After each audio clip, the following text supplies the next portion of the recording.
Hello, everyone. This is Danny Haiphong. You're tuning in to a special episode of The Left Lens, a collaboration with Friends of Socialist China, which I co-edit.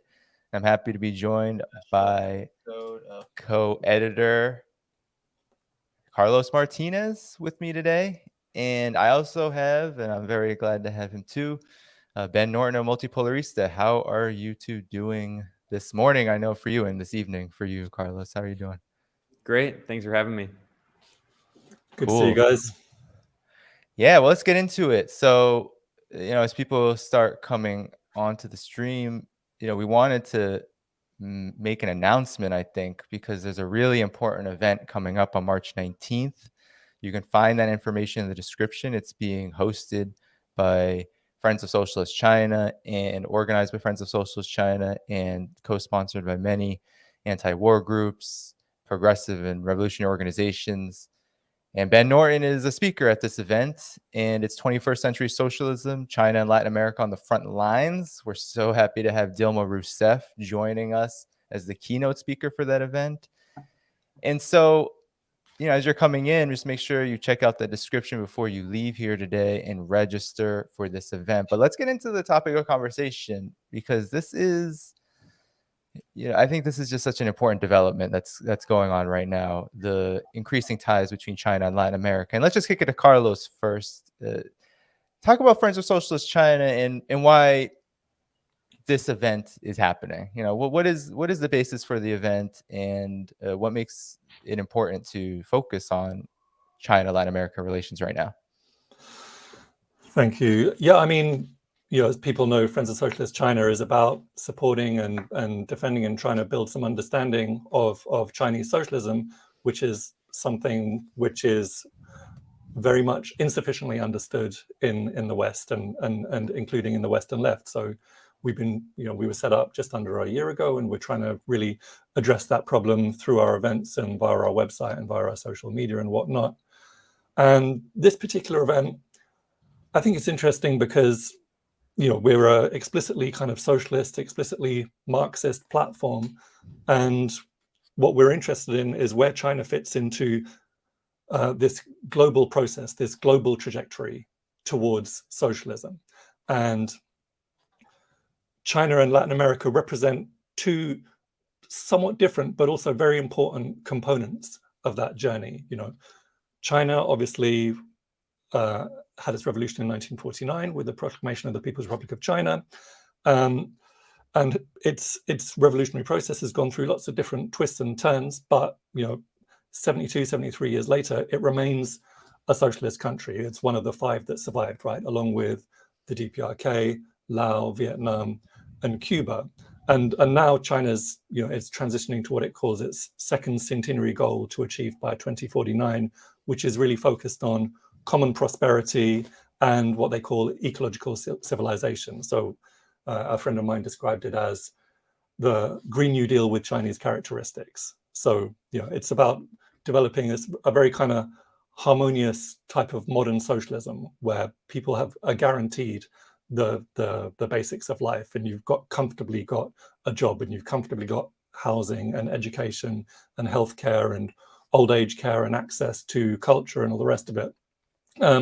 So that's the China side. And then meanwhile, in the last 2 decades, we've seen progressive governments and progressive movements in Latin America blazing a trail, really, in exploring new paths towards socialism. Chavez in Venezuela often talked about 21st century socialism, kind of indicating that, we're on a socialist path. We're still aiming to build societies based on common ownership of the means of production. We still aim to put an end to discrimination, put an end to exploitation. We still aim to empower the working classes and to end this kind of plutocratic system of capitalism. However, the world has changed, and we can't just do what the Bolsheviks did in 1917 or what the Chinese did in 1949 or indeed what the Cubans did in 1959. So we're searching for new paths, and that's what we've seen in Latin America since the election of Chavez in 1999. And this is a process with its own advances and reverses, its own twists and turns, ups and downs, but it's the first major radical wave of socialism or socialist orientation since the 1970s, right? Since the advance of the liberation forces in Mozambique, in Angola, in Zimbabwe, in Nicaragua. So yeah, I think with this event, we really want to put these two concepts and these two paths together, China and Latin America, both blazing a trail in their own ways. China as the biggest and the most advanced socialist country, Latin America as a newer socialist or socialist-oriented zone, which is exploring its own forms, its own paths. Let's look at the commonalities, let's look at the differences, and let's look at some of the, the space for cooperation and the space for mutual learning.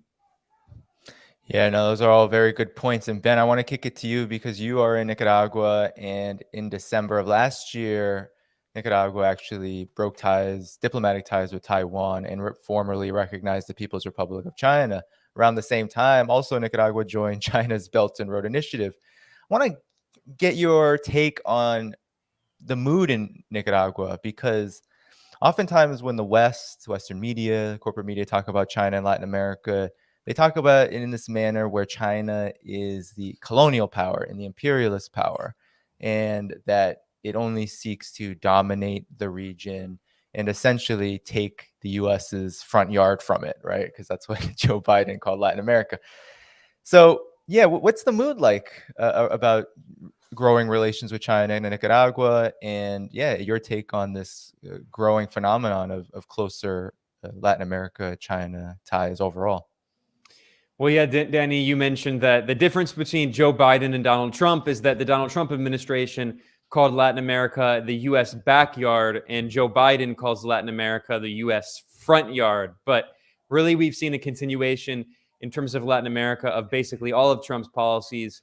And, it's funny is now we see that over Ukraine and the fact that the U.S. said it's no longer going to import Russian oil, we've seen that the Biden administration had this emergency meeting with the president of Venezuela, the real president, the elected president, Nicolas Maduro. And that was the first time I've seen mainstream corporate media outlets in the U.S. acknowledge since early 2019, since January 2019, that Maduro is the real president of the country. So, I mean, while Biden is having these emergency meetings, he still is technically recognizing Juan Guaido as fake imaginary president of Venezuela.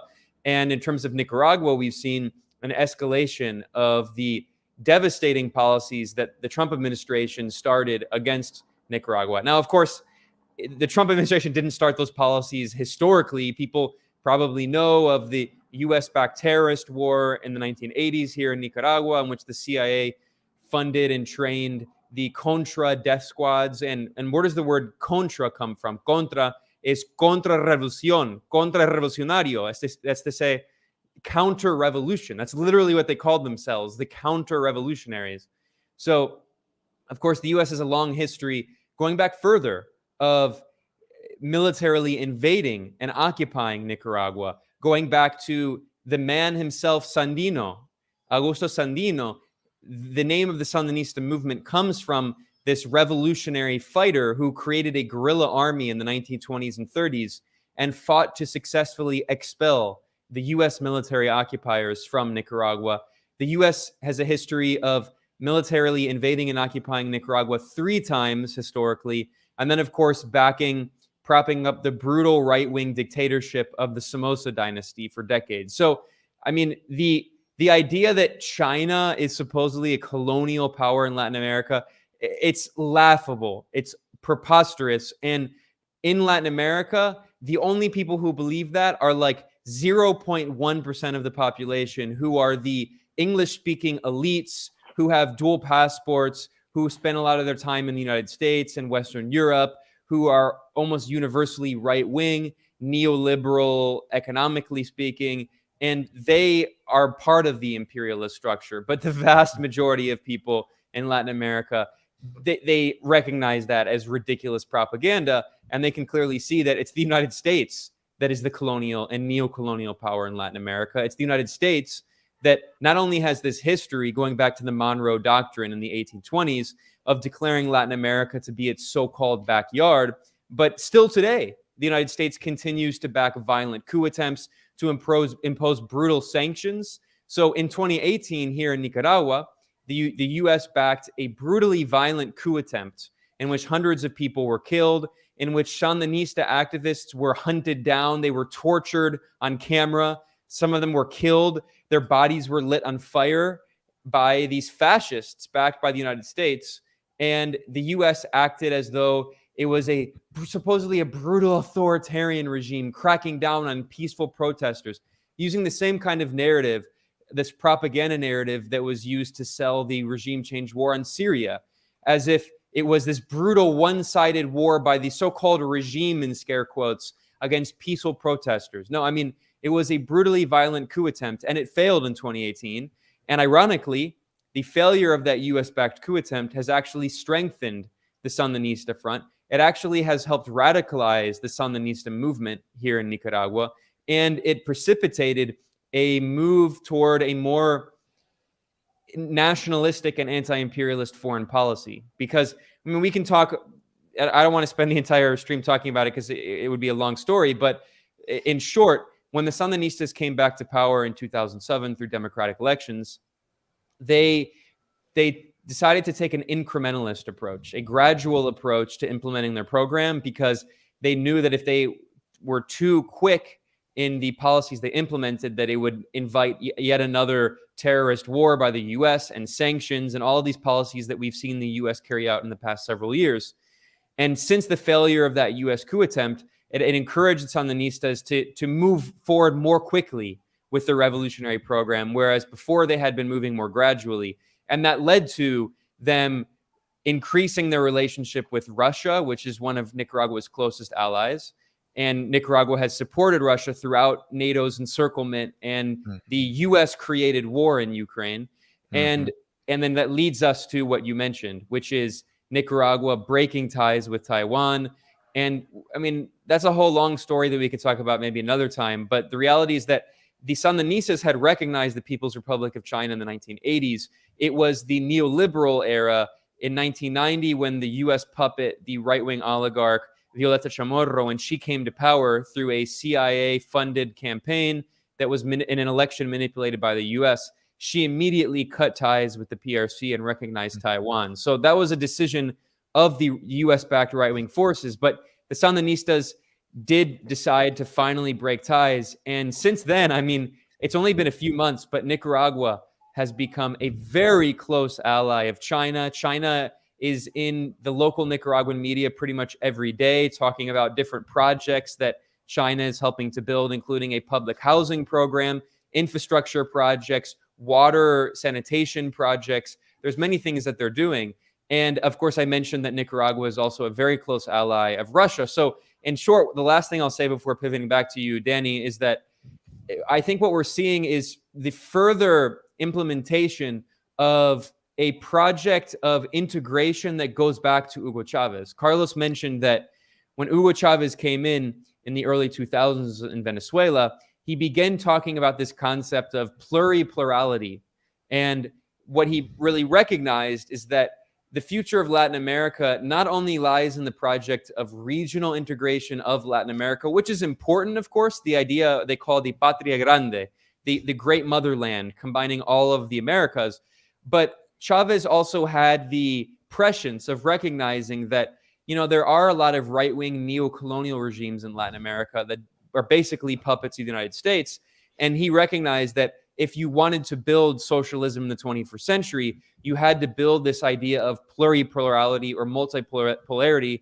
And he started looking across the ocean, not to the north of the United States and Canada, but rather to China and to Russia and Iran. So this comes back to the original topic we were talking about, which is the integration of China and Eurasia in general with Latin America. And this is part of the vision of these leftist movements in Latin America, these revolutionary movements that recognize that they have much more in common with these Eurasian powers that had revolutionary movements like in China and Iran than they do with the colonial powers in North America.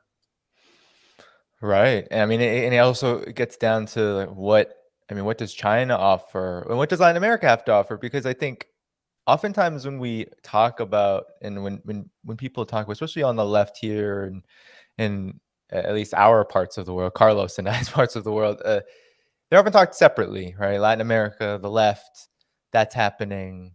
There generally is a bit more sympathy towards, the quote unquote pink tide or the leftist movements, and then China is generally cast as outside of the leftist sphere. Unfortunately, I think that's why we're all here today, to kind of dispel that. But Carlos, I mean, Ben, you can jump in on this too. What are the benefits of this growing partnership? Ben, you mentioned a bit about Nicaragua and the public housing and the growing relations, the trade relations, and how that is benefiting Nicaragua.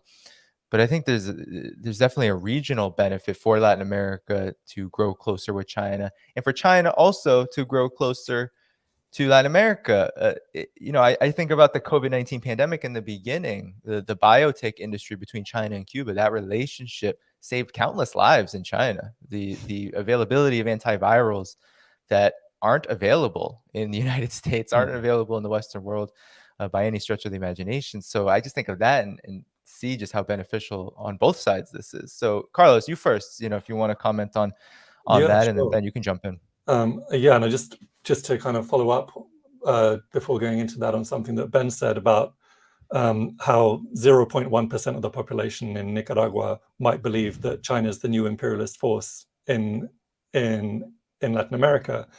And I'm just thinking, Danny in New York City, myself in London, probably it's more like 0.1% of the population don't think that China's the new colonialist force in Latin America. And ultimately, that comes down to, obviously, we're exposed to incredible nonstop propaganda, which relates to, like so many other things, racism and imperialism. On the one hand, a racism that says, well, you got these Chinese and they're kind of cynical and kind of inscrutable, and they're just out for their own interests, and no one knows really what they're thinking, but they're fundamentally kind of these evil Fu Manchu type characters that seek world domination. And then on the other hand, you've got the Latin Americans, and they're, for want of a more elegant expression, a bit stupid, a bit overly trusting, a bit naive, and hence they sign these deals with the Chinese without realizing what they're getting into, as if Latin America, having gone through 500 years of colonialism, doesn't recognize colonialism when it sees it, and it's the same dynamic with Africa, that Africa has been plundered and actively developed by the imperialist powers. Now China comes with Belt and Road deals, and the Africans can't recognize colonialism, can't recognize imperialism, hegemonism, and domination. And then it's like, look at, as Ben pointed out, look at the actual difference in China's record in Latin America if you compare it to the European colonial powers, and then in the 19th and 20th century to the United States. What coups has China organized in Latin America? What regime change has China organized in Latin America? What troops, what military bases does China have in Latin America? What unilateral illegal sanctions and embargoes does China impose in Latin America and the Caribbean? So the whole, imperialism isn't just a word, and it's not just a policy choice. Imperialism is a system. It's a political and economic and military system, which the United States and the big West European powers can be shown to be engaged in, and that China can be shown not to be engaged in. But really happy to hear that people in countries like Nicaragua don't consume propaganda in the same way that we're forced to in Britain and the United States. Now, in terms of the benefits that countries can get from these deals, from the Belt and Road, from these trade deals and these investment deals in Latin America, there's a lot that can be said about this. But if we talk specifically about the Belt and Road, it's really about recognizing a gap in terms of infrastructure, particularly railways, roads, ports, energy networks. Clean energy production in particular is a massive thing, and Cuba, for example, has just signed up to the Belt and Road Energy Partnership. And the idea there is that Cuba doesn't have its own kind of domestic energy resources, or very limited domestic energy resources. So it's got to meet its population's needs in terms of energy. And if you go to Cuba today, the blackouts are relatively common. Like there's genuine energy problems there. At the same time, Cuba is a very responsible country in terms of climate change and the environment and biodiversity.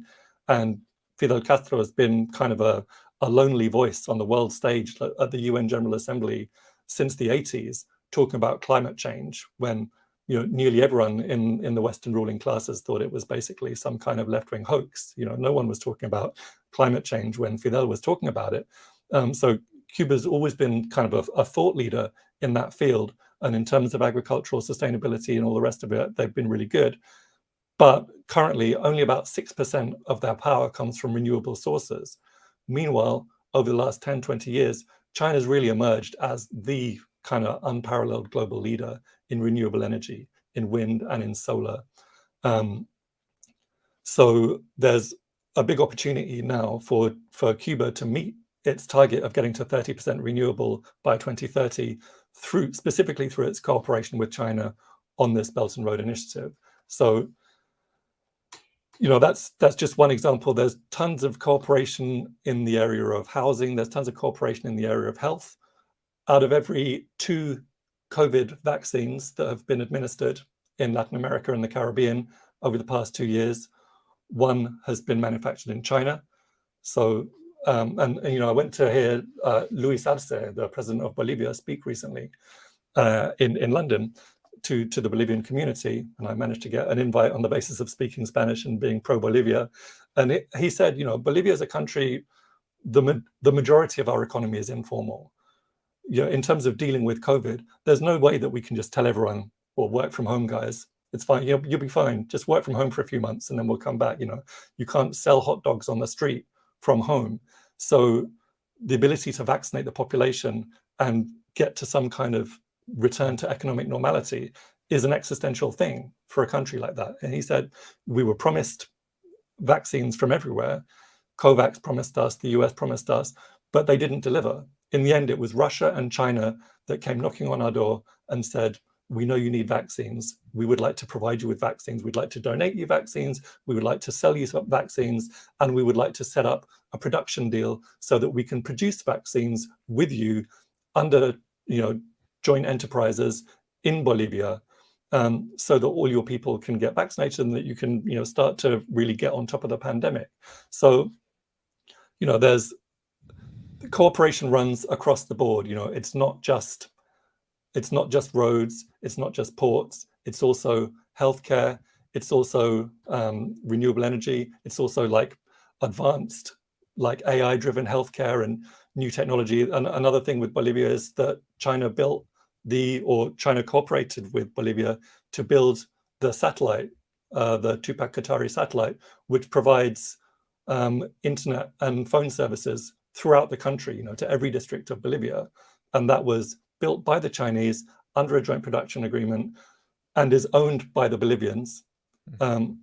So, there's really a lot that you can say, but that's so important that relatively underdeveloped countries in Latin America and the Caribbean can finally get access to the latest technology without having to sign up to IMF deals, without having to submit to, deregulation, liberalization of foreign trade, deunionization, privatization of the natural resources. They can sign up to the latest technology on their own terms, on the basis of equal and mutually beneficial relations with China. And what's not to like about that? Yeah, Ben, just jump in. Oh, you're muted. I unmuted you. Sorry, I was muted. Here we go. Yeah. It's also there's a qualitative difference in Chinese relations with these countries when you look at how the Chinese government, and not even just the Chinese government, but Chinese business people treat countries in the global south. And we've seen this not only statements from people in the global south, representatives of governments in Latin America, but we've even seen Yanis Varoufakis, the former finance minister of Greece. He talked about how in meetings with Chinese government officials and Chinese business people, they don't just sit there and then dictate all of the demands that they want you to implement, all of the neoliberal structural adjustment policies it actually is a bilateral relationship. You know, in the US, we never hear the US talk about bilateral relations. It's always unilateral. It's you're with us or you're against us, right? And as an example of that, I saw this so clearly here in Nicaragua, where after the Nicaraguan government finally reestablished relations with the People's Republic of China, China basically came and said, all right, what can we help you with? And they signed a series of agreements, including infrastructure, housing, the electrical grid, the water grid, building a canal, an interoceanic canal, which could challenge the US-dominated Panama Canal, which it would be a huge economic boom. And also, China also did something very interesting. China told Nicaragua, all right, what goods do you want to sell us? Which is the opposite of imperialism. Because if you go back to Rosa Luxemburg's analysis of imperialism, one of the arguments made is that one of the key elements of imperialism is control of markets, right? The imperial power wants to control the markets in the country that it is targeting. And China is not saying, all right, what markets can we tap into here in Nicaragua? It's saying the opposite. You can tap into our massive market. What kind of products do you want to sell us? Fish, coffee, and we'll give you a favorable agreement. We'll sell it to you, at this great price. We want to encourage it. So these are actual bilateral relations, and it reflects the ideology of the Communist Party of China and this concept that they've been popularizing of mutually beneficial relations and of win-win cooperation, right? They constantly talk about win-win cooperation. That is fundamentally, that is not the capitalist ideology that motivates imperialist nations. I mean, the only reason that China can do that is because it has a socialist government that is not guided by the profit motive. It is governed by the Communist Party of China, which can make these ideological decisions as opposed to decisions that are purely motivated by the profit motive. And I think there's another key point I wanted to make here. And Danny, you talked about this idea of the pink tide, right? And I actually really have come to dislike that term. Yep. I used to love that term, of course, yeah. But seeing the way that it's portrayed, especially by, kind of like social democrat types in the global north, who talk about so-called democratic socialism as if socialism is undemocratic, as if capitalism is democratic. But anyway, but it also is misleading in a few ways. And I think the relations with China underscore how it's misleading because, first of all, the pink tide is a term used in English. It's not a term used in Spanish. It's a term used outside of Latin America. And when you talk about this wave of left-wing governments in Latin America, there was never this kind of unity that the idea of the pink tide actually conveys.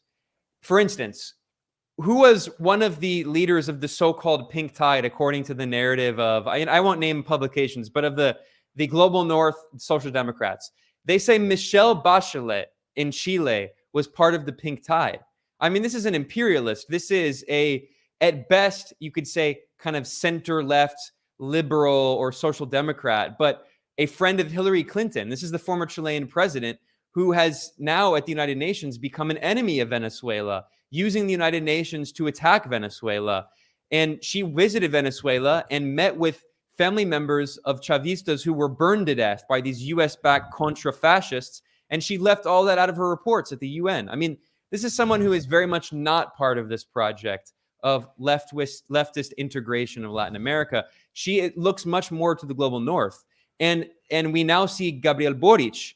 And, obviously, I strongly oppose the fascist José Antonio Cast, who is a son of a Nazi who was trying to bring back Pinochet's policies in Chile. I have said many times that Boric was certainly better than Cast, and I'm glad that he won and Cast lost.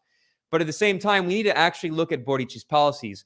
His economic advisor is someone from the Rand Corporation. He's brought on a bunch of imperialists into his cabinet. He spent his entire campaign demonizing Venezuela, Nicaragua, Cuba, and China.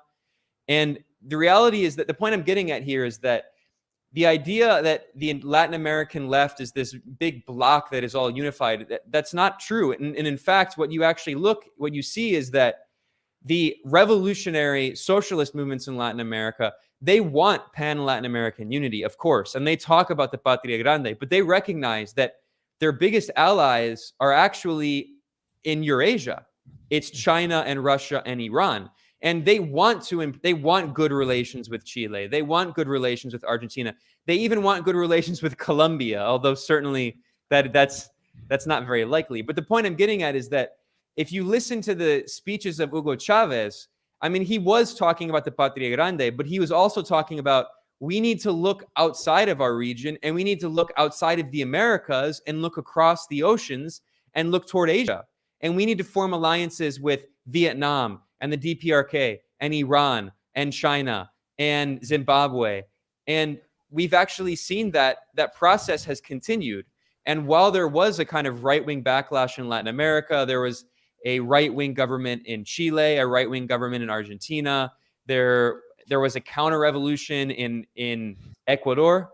And we've seen that the so-called troika of tyranny that the U.S. demonized, or the troika of resistance, Venezuela, Cuba, and Nicaragua, and also Bolivia, who are parts of the ALBA, right?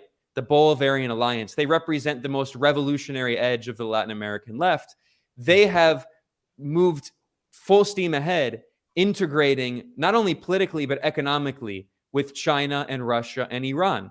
So this isn't to say that Chile and Argentina have nothing to offer in this process. Obviously, there are a lot of great comrades in Chile and Argentina. In Ecuador, the Correísta movement, I mean, they were part of the ALBA, the Bolivarian Alliance, and Correa he actually has been one of the main advocates for integration with China. Let's not forget that when Correa was president, Ecuador was one of the first countries after Cuba and Venezuela to visit China. Correa visited China. He met with Chinese presidents, and not just Xi Jinping, but even before, and said, we want to improve our relations with China. So, I mean, this is a project that other forces in the region do believe in, but the most revolutionary edge of the Bolivarian Alliance, the ALBA, have made it very clear that although they want Latin American integration, they recognize that realistically speaking, their best friends are China and Russia and Iran. Yeah, no, those are really good points. And our Western friends on the left, when I think of this term pink tide, as you were speaking, Ben, I think of the term pinko back in the Communist Party days, right? Like the pinkos they were not red, but they were not blue or white or whatever. They weren't supposedly anti-communist. They kind of hung around the Communist Party, but they did not support socialism, the socialist bloc. They also were more than willing to abandon the Communist Party when things got tough. And so it can have this insinuation, I think, that the left in Latin America, especially, as you said, the most revolutionary edge of it, those forces who are leading, those nations that are leading this charge, that they somehow represent this kind of different form of socialism that isn't as militant, maybe, isn't as radical, isn't as visionary as those dredges, those dark ages of the 20th century Cold War, of the socialist bloc, and of now modern China, which has, of course, gained this incredibly unfortunate reputation in the West and in the US in particular as this quote unquote authoritarian, colonialist, imperialist, dictatorial power, right? I think that there is this attempt, even just in the minds, and it could be just subconscious. It could be we just have too many people affected by the anti-communism of the Cold War, but it does remind me of that. And I want to pivot though to this idea of multipolarity, and also we're seeing multipolarity kind of really take shape here in this Ukraine-Russia conflict that we, of course, have to always comment on because everybody's talking about it, and we do have to talk about this. So I think that multipolarity is such an important just issue, just a development to talk about. I know, Ben, you are really dedicated to this with your new publication, Multipolarista, really covering this development very concretely. And of course, we have Friends of Socialist China here at the Left Lens we see it as such a positive development. So, I guess both of you to comment, maybe Carlos, you can go first. What are the prospects here, and how does it relate to this Ukraine-Russia conflict? Because there's a lot of propaganda going on right now, and Russia is at the forefront of this multipolar world, but now that it is on this offensive, there is this huge compulsion, right? Because the entire weight of the Western imperialist establishment is saying, okay, now Russia's doing this really bad thing. So now, if you weren't on the anti-Russia bandwagon before, get on it. And a lot of people, we talk about this all the time off the record, just how many people we've seen just anti-imperialist leftists just say, okay, yeah, we'll jump on that bandwagon. And that seems quite comfortable now that there is this military offensive going on. So yeah, let's shift this conversation a bit. Multipolarity, the Russia-Ukraine conflict, how do they relate? And in particular, Carlos, if you would comment, because you do a lot of work on the Soviet Union, how did the collapse of the Soviet Union really influence this era we're in right now? I know I gave you the most difficult question. Handing me two enormous questions. I'll do what I can. I mean, this multipolarity is a really crucial issue, and really, it's kind of, I think it comes down to the key geopolitical dynamic of our era that we're living through, and it's worth trying to be clear what multipolarity means. Jenny Clegg, who's a China scholar and who's someone, she also works with us in Friends of Socialist China. She's on our advisory board. She's defined it as a pattern of multiple centers of power, all with a certain capacity to influence world affairs, shaping a negotiated order. So instead of our actually existing reality of unipolarity and hegemony, which is really since 1945 to some degree, when there was there were two superpowers, the Soviet Union and the US, but the US continued to be by far the strongest and the most economically dominant, and the most active in terms of projecting its power around the world. And then since 1991, we've lived in a unipolar world where the US has been the one superpower, and on that basis, through being economically, financially, through dollar hegemony, militarily, through NATO and through 800 overseas military bases, and through its outsized, absurdly outsized military budget and its domination of nuclear weaponry, it's been able to aggressively pursue and consolidate and maintain its hegemony. So multipolarity represents stepping away from that, stepping away from unipolarity to a more balanced, a more equitable, a more democratic system of international relations, where you have a number of different powers, countries, regional groupings. The US is almost certainly going to continue to be a relatively strong pole for the foreseeable future. But the same is the case for Russia, the same is the case for China, the same is the case for the EU, the same is the case for Latin America and the Caribbean, the same is the case for the Arab world and for the African Union. And through this more democratic and more equal system, there's an opportunity for a more peaceful world. And very importantly, Samir Amin conceptualized multipolarity as a crucial kind of springboard to socialism. Because once you've got a multipolar system, as a developing country, as an independent sovereign country trying to figure out your path to development and to a prosperous future, you don't have to submit yourself to the US. You don't have to submit yourself to the Bretton Woods institutions, to international finance and dollar hegemony. You don't have to submit yourself to privatization and deregulation and the Washington Consensus.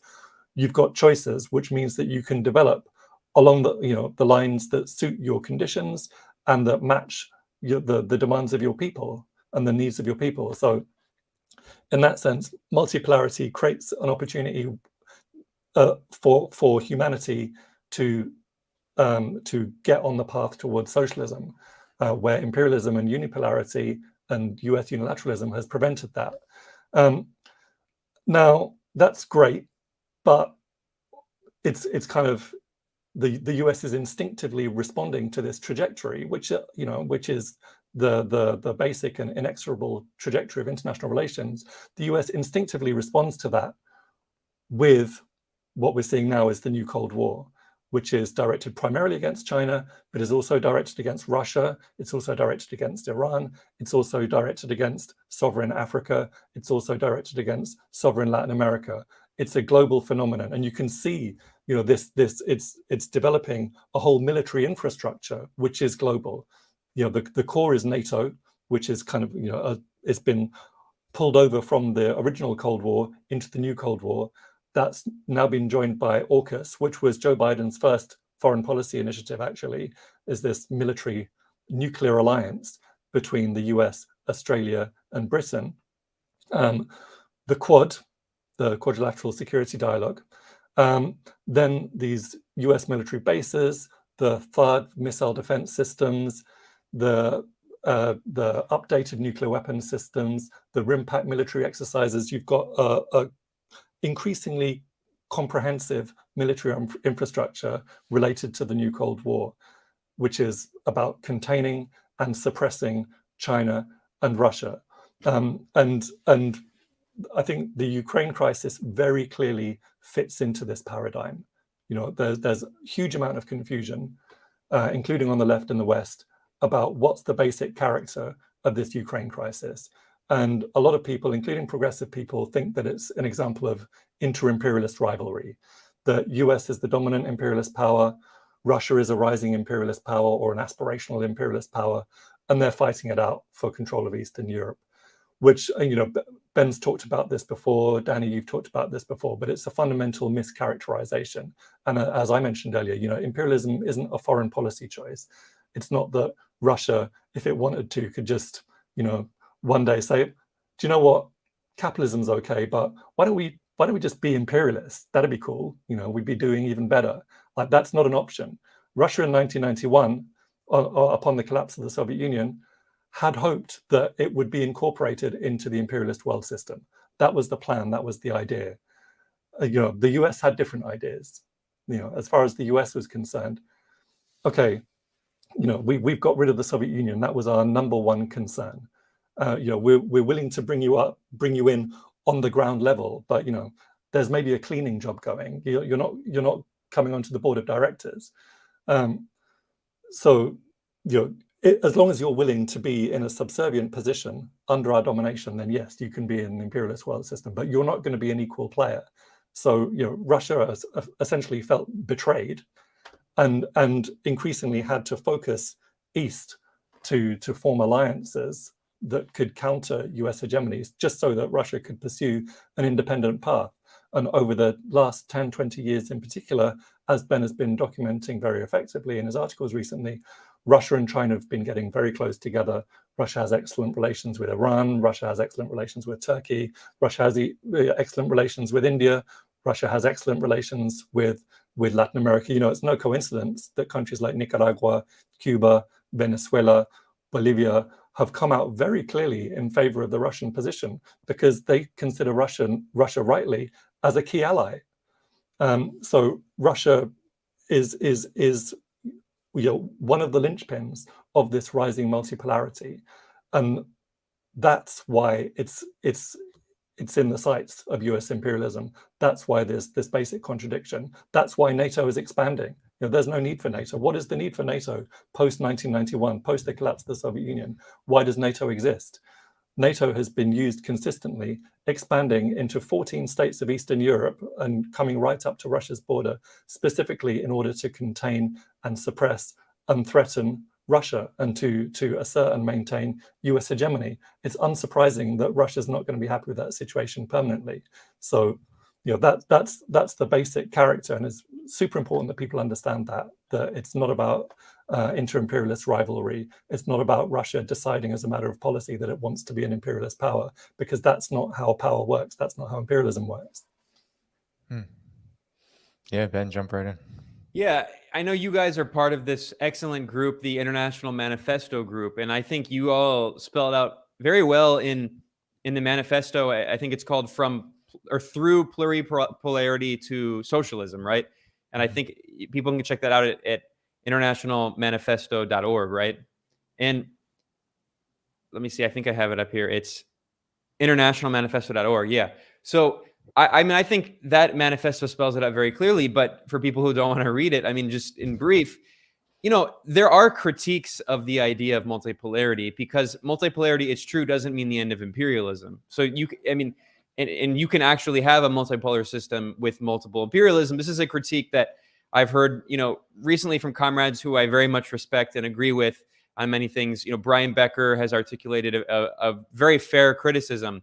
But I think the point of understanding multipolarity, I think there's 2 points to make. One, multipolarity is an objective observation of the global system that we're in right now. I mean, it's not even a matter of wanting the world to be multipolar. It is multipolar, and Russia's intervention in Ukraine is a reflection of that fact. And then two, the point, as the manifesto argues, and I think it's the correct analysis, is that the point is that multipolarity or pluripolarity, which are very similar concepts, we can basically use them interchangeably. The point is that that process of global transformation is what will help facilitate the move towards socialism, because we've seen the disaster of the U.S. unipolar order. Under U.S. hegemony, any people around the world that tried to implement a socialist model could be crushed, could be strangled economically. The U.S. would organize a coup. The U.S. would invade the country, as it did to Grenada, as it did to Panama. I mean, Panama wasn't necessarily a good political model, but it was an independent model. But Grenada is a great example of that, where you had a revolutionary movement, a socialist revolution, and then the U.S. literally just invades and overthrows the government. In Libya was the most prosperous country in Africa, with a unique model of resource nationalism and providing very substantial support for the people in housing programs and education and healthcare. And in the context of the region, it also had a very progressive government that was a friend of national liberation struggles around the world. And that government was destroyed by NATO, by imperialism. And 11 years later, there's still no central government in Libya. So that's unipolarity. You can't develop socialism in a unipolar world, because it will be crushed, it will be destroyed. And I think what's interesting is understanding the contradictions of the multipolar system that we're in. Because again, it's not even a matter of wanting the world to be multipolar. It objectively is increasingly multipolar.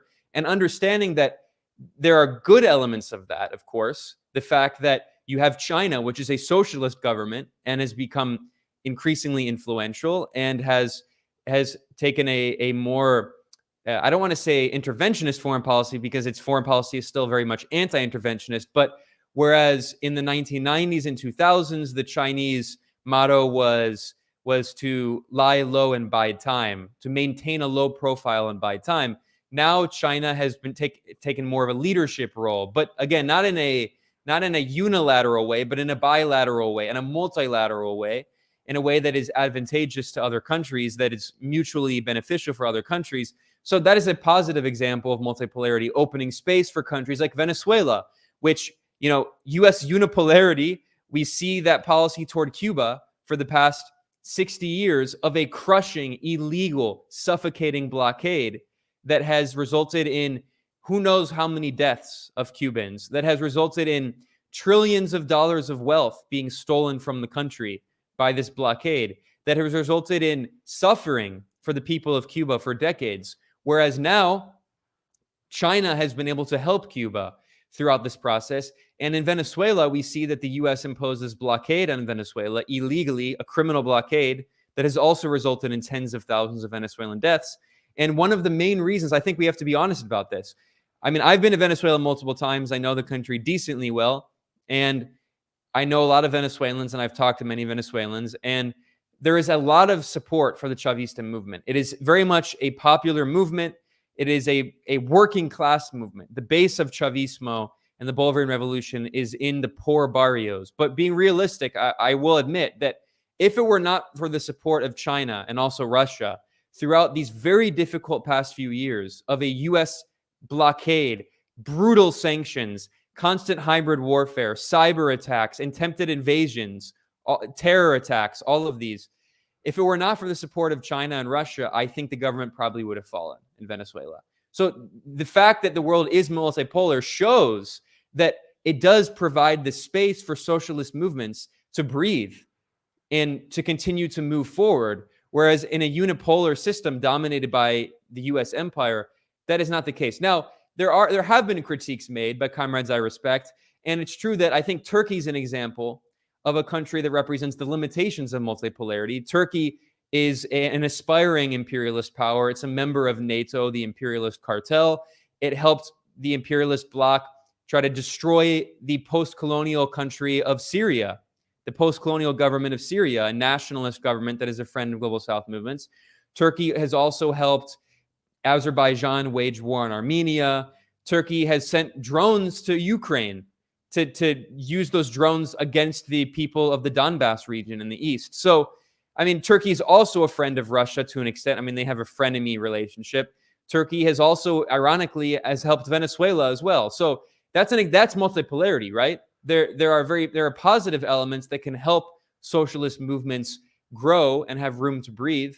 But then there's a recognition that there are these reactionary powers, like, Erdogan is not a progressive leader, and he has his own national interests. And in some ways that can challenge US unipolarity and hegemony. But in some ways, when it's in the interest of Turkey, at least according to this kind of crude, narrow understanding of Turkish national interests, he will ally with imperialism. So again, those are the 2 points I wanted to make, that multipolarity represents an opportunity to move towards socialism, as I think the International Manifesto Group correctly argues. And then also the other point, again, is that regardless of whether or not we want multipolarity, it's here. And with my website, Multipolarista, I mean, it's a recognition as a journalist. It's also just about documenting that process, understanding that process, because whether or not people want it, it's a reality.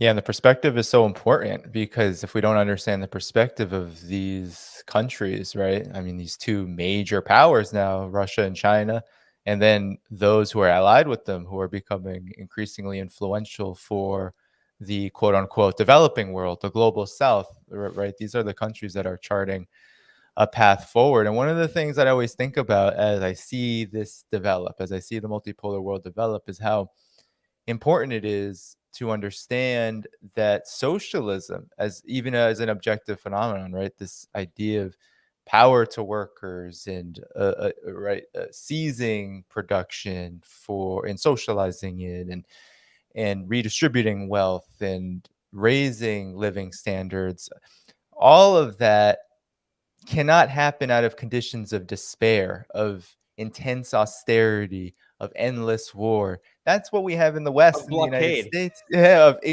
yeah, exactly. Of starvation, sanctions.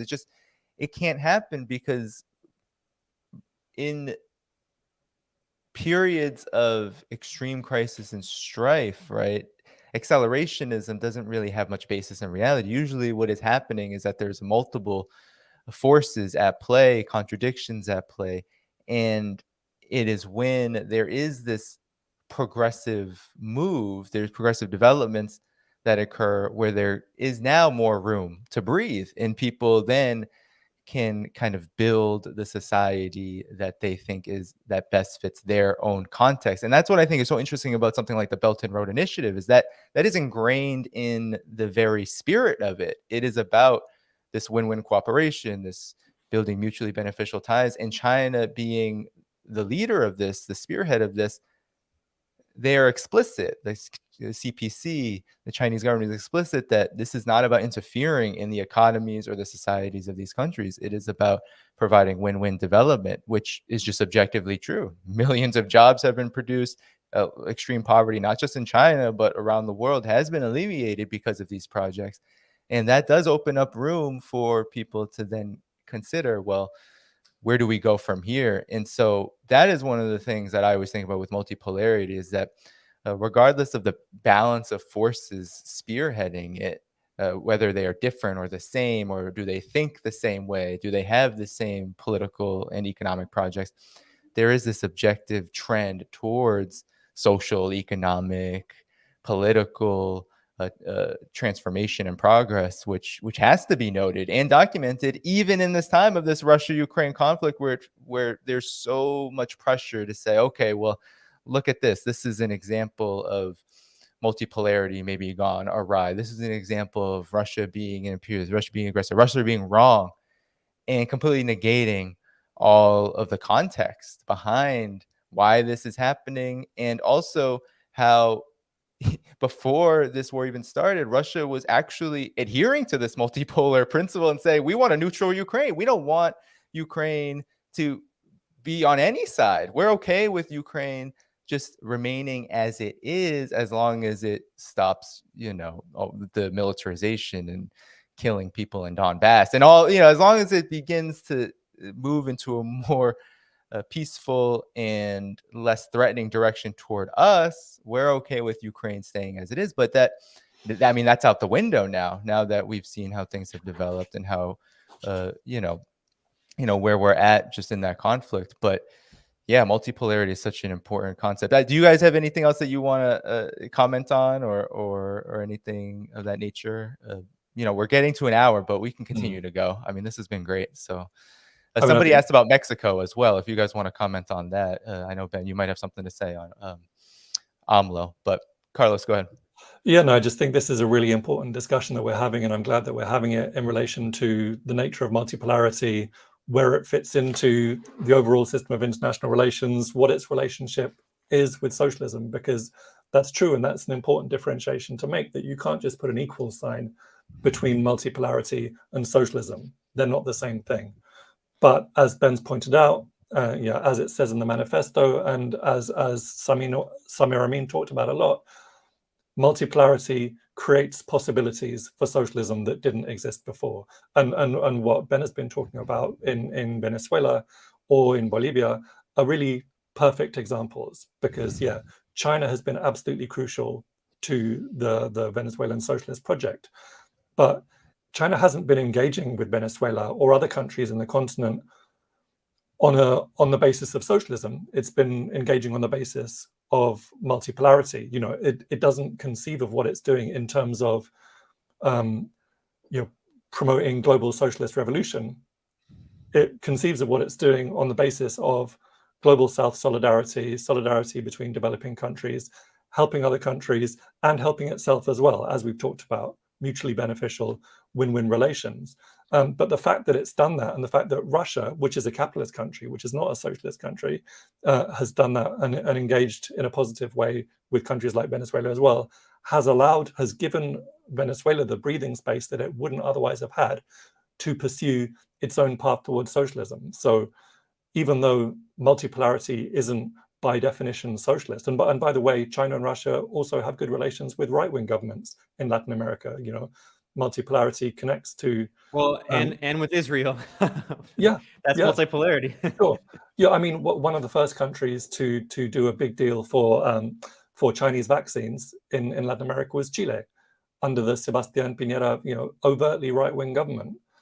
China has excellent economic relations with Colombia. Colombia is very likely to join the Belt and Road Initiative this year. Colombia, like the current Colombian government, is phenomenally right-wing. It's outright reactionary, but it does want to do business with China. China is an important trading partner.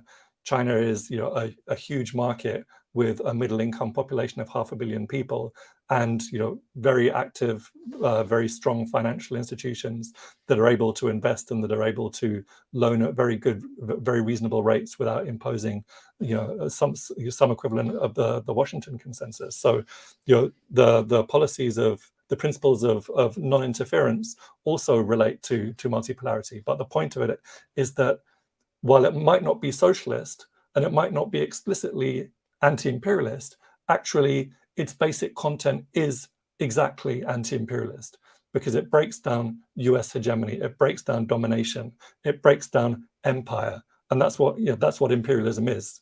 The etymology of the word imperialist, the Spanish, for example, for empire is imperio. So imperialism is empirism, and multipolarity is a means of challenging the empire. It's a means of challenging domination and hegemony. Therefore, by nature, it is anti-imperialist, and therefore has a very strong connection with our global journey and trajectory towards socialism. Yeah, and before you jump in, Ben, and maybe Carlos, you can comment on this after Ben jumps in.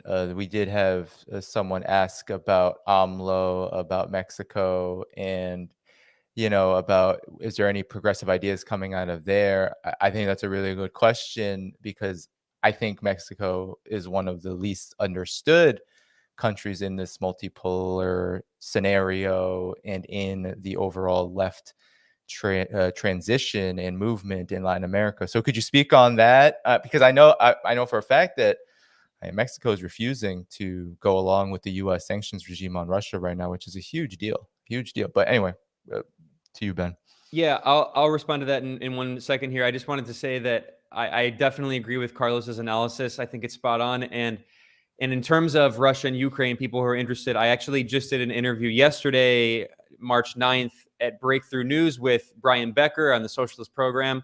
Carlos has been on his excellent show, The Socialist Program, talking about the counter-revolution in the Soviet Union and the history of Soviet foreign policy and all that. But yesterday, Brian and I spoke about why Russia is not an imperialist power. And we went kind of scientifically through with a Marxist analysis of what imperialism is as a system and why the Russian Federation is not part of the imperialist system. So people who are interested in more of that analysis, you can check that out over at Breakthrough News. But as for the Mexico question, this is a great question. And it's another example, again, of the very interesting contradictions of this increasingly multipolar system that we're in. Because again, I think it's quite clear that for a few years now, we have been in a multipolar system. It's not like, multipolarity is a spectrum, right? It's not just like it's on and off. It's a spectrum of how multipolar the world is and different concentrations of power. And I would say it's increasingly multipolar as U.S. hegemony declines. Although I think the conflict over Ukraine is interesting, how it shows a decrease in the strategic autonomy of the European Union and how Europe is becoming kind of almost colonized by U.S. imperialism to an extent and has less and less autonomy as its economy becomes more and more dependent on the United States and has less independence because it doesn't have the ability to import Russian energy. So this is all related, everything we're talking about today. But in terms of Mexico, I think we should understand that we need to go back not just to the past few decades, but go back to the Mexican Revolution. Mexico has a glorious history of revolutionary movements. Of course, let's not forget that the United States invaded Mexico in a war of aggression in 1846-48, and stole the northern half of Mexico, colonized the northern half of Mexico, and still that is colonized and it's part of the United States today. But fast forwarding, in the early 20th century, Mexico has a glorious revolution, a decade from 1910 to 1920. And there are different fronts. There are different tendencies within the Mexican Revolution that we should study. There are the more anarchist wings like Zapata. There are the more kind of Marxist influenced, I wouldn't call them Marxist, but Marxist influenced wings. So it represents a different variety of views on the left. But after the Mexican Revolution, there were a series of progressive and even socialist governments in Mexico. Not just one, there were a series. And there are coups and there are presidents who lose power, and it's a complex history. But the point is that it's very sad to see how that history has been erased, especially in the United States, which is so racist, so extremely racist toward Mexico. One of the largest countries in the world. This is a very large country. It's the largest Spanish-speaking country in the world, much larger than Spain. And, Spain is the old empire. Mexico is a powerhouse economically inside Latin America. After Brazil, it's the largest economy. And it also, in addition to having this history of a rich political tradition, it also, in terms of its foreign policy throughout the first Cold War, Mexico played a very positive role as a neutral state. Even though it was directly to the south of the United States, it has a massive border with the heart of empire. It has this imperial sword of Damocles always hanging over it. Mexico deserves credit. Even the PRI party, the PRI, the Institutional Revolutionary Party, that dominated Mexican politics for decades, and it degenerated politically over time and became neoliberal. even under the PRI, it actually had a history of allowing revolutionaries in Latin America refuge in Mexico. Let's not forget that Fidel Castro and Che Guevara spent time living in Mexico City, where they were actually planning the revolution in Cuba. And there were other famous revolutionaries from Latin America who spent time in Mexico, especially Mexico City. Basically, the agreement that the PRI had made during the First Cold War was revolutionaries, the exiles who are kicked out of their country because of the US-backed fascist coups and dictatorships. For instance, many Chilean socialists, after the CIA coup in Chile, went to Mexico. The grandson of Salvador Allende, Pablo Sepúlveda Allende, who's now back in Chile, he's a politician, a revolutionary. He lived in Venezuela. He was born in Mexico as part of an exiled family. Obviously, the Allendes, they were exiled after the CIA coup. So anyway, there's a rich history of that. And basically, the agreement that the PRI had made in Mexico was that you can, if you're a non-Mexican revolutionary, you can be here as long as you don't get involved in local Mexican politics. If you get involved in local Mexican politics, then you might have some issues. But the point is that changed in the 1980s and the 1990s with the rise of neoliberalism. And as the economist Michael Hudson has argued, we should understand neoliberalism as the phase of capitalism of U.S. total hegemony, of unipolar hegemony. And just as Lenin argued correctly that imperialism was the highest stage of capitalism, imperialism has changed. There's different phases of imperialism. And I think we should understand neoliberalism as the phase of U.S. monopoly capitalism, of U.S. imperial hegemony. And that's why you saw these progressive movements in the global south, like in Mexico under the PRI, like the African National Congress in South Africa, like the Indian National Congress in India, these movements that had progressive socialistic orientation, they became neoliberal in the neoliberal era because the Soviet Union was overthrown, the Eastern Bloc was overthrown, revolutionary movements like in Nicaragua were overthrown, and that was the new phase of imperialism. And these countries, these governments, where not to necessarily excuse them, in many ways they were pressured or even forced to capitulate and to privatize and to implement structural adjustment. So I think Mexico went through this period of kind of semi-colonization in the 1980s and 90s and 2000s. And I think now AMLO, Andrés Manuel López Obrador, there are limitations to his project, but the fourth transformation project that he has launched and the Morena party has launched, I think represents, at the very least, it represents a truly independent Mexican government for the first time in decades, a progressive nationalist government, not a socialist government, but a progressive nationalist government that is trying to exercise this kind of strategic autonomy. So while it is certainly going to have very good relations with the US, which is partially inevitable because of geography, it also has said that, AMLO said, look, we want to have relations with Venezuela. We want to have good relations with every country. And we have the right to have relations with every country because we're a sovereign nation. And they've brought back this idea that goes back throughout for decades of Mexican foreign policy of the Estrada doctrine, which is non-interference. So anyway, the point is that there are limitations. I have my criticisms that I've said of the Mexican government, especially Foreign Minister Marcelo Ebrard. Marcelo Ebrard is trying to play both sides and sometimes allies with imperialism.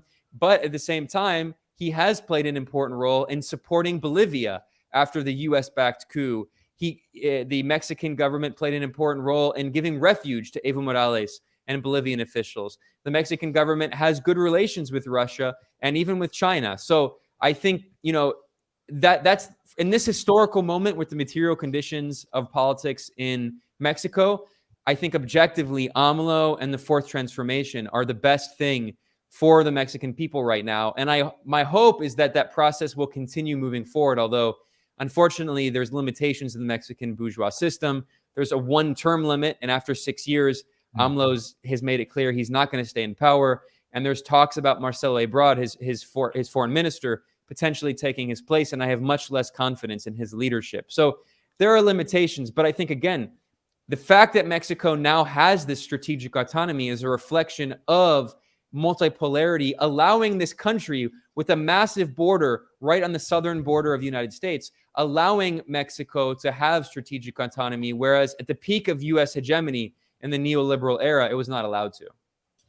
I mean, just to add a couple of examples to that, I mean, Ben's given a brilliant and a very useful and quite pretty comprehensive history there.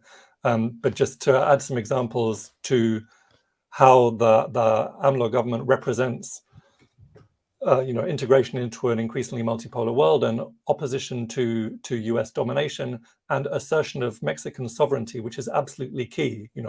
This assertion that Mexico is not willing to be a comprador power of the US. The fact that it's just in the last 2 weeks refused to join in with sanctions against Russia, which is quite a bold move for a country which has, for a lot of the last few decades, essentially been under US hegemony and voted in accordance with Washington's whims to refuse to join sanctions on Russia and to pursue a path of dialogue and peaceful resolution of the crisis in Ukraine is a very important thing. Also, in the face of incredible pressure, Mexico last year chose Huawei to build its 5G network, which, there's enormous pressure from the State Department not to use Huawei in your 5G network if you're a developing country. That's throughout Latin America, that's throughout the Middle East, that's throughout Africa, that's throughout Asia. You've got employees of the United States State Department and other government agencies in the US whose their entire job is to persuade countries not to deal with Huawei. So for Mexico, a big and important country in the North American continent, to choose Huawei on the basis of Huawei having the best technology at the best prices is very, very significant. Mexico's refused to join in with the sanctions on Venezuela. It has refused to recognize Juan Guaido as president of Venezuela.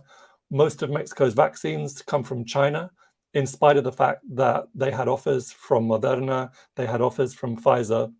So absolutely, it's not a socialist government, but it very comfortably fits into this emerging multipolar future that we've been talking about, and that's a tremendously significant and positive development. Indeed. Well, I think this is a good time to just go with the plugs. I'll stay on for another half hour for some other announcements, show related. But yeah, I want to kick it to you guys because we have this event March 19th, and so I want to give you some time to just plug your own stuff, but make sure that you go to the description of this. It was put in the chat as well, but the description of this video has the Eventbrite page for March 19th, 21st Century Socialism, China and Latin America on the front lines. Ben will be speaking, Carlos will be speaking, and Dilma Rousseff will be giving the keynote. So you definitely want to register for that event. But before you guys go, Carlos, Ben, maybe Ben, you go first. Just plug whatever you would like before you depart. Carlos, do you want to go first? Or all right. No, you go for it. Okay. Well, I'll be speaking at this event. I'm very much looking forward to it. I mean, we have a bunch of heavy hitters. It's going to be awesome. From Brazil, Cuba, Venezuela. We're working on getting someone from Nicaragua as well. As for plugs, I have this new website I recently launched, Multipolarista.com, and everything that we're talking about today is exactly the kind of things that I report on.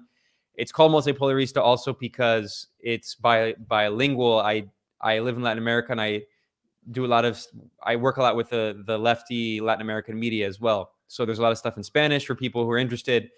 And yeah, I mean, anyone can follow me at multipolarista.com or just at Benjamin Norton on Twitter. So I want to thank both you guys. You do awesome work. I'm looking forward to that event in just 2 weeks now, right? And 1 week now. Yeah, and everyone should check us out then. Great. Yeah, look forward to more collaboration. And Carlos, if you want to leave with some plugs. Oh yeah, well, so I'm one of the co-editors of Friends of Socialist China. That's socialistchina.org. I edit a political history website called Invent the Future. Check that out. And then just I'll go through the speakers list for our event on the 19th because I think it's yeah, as Ben said, it's composed of heavy hitters. Besides myself and Ben, we've got Dilma Rousseff, former president of Brazil, who'll be giving the keynote. We've got Ma Hui, who's China's ambassador to Cuba. We've got Carlos Miguel Pereira, who's Cuba's ambassador to China. So a nice parallelism there. Carlos Ron, who is Vice Minister for North American Affairs, I believe, in the Venezuelan government. We've got Zhang Xishui, who is Professor and Director of the Center for Latin American Studies at Shanghai University, and also part of the Chinese Academy of Social Sciences. We've got Margaret Kimberley from Black Agenda Report. We've got Camila Escalante from Calsacho News in Bolivia. Elias Jabor, economist professor from Brazil.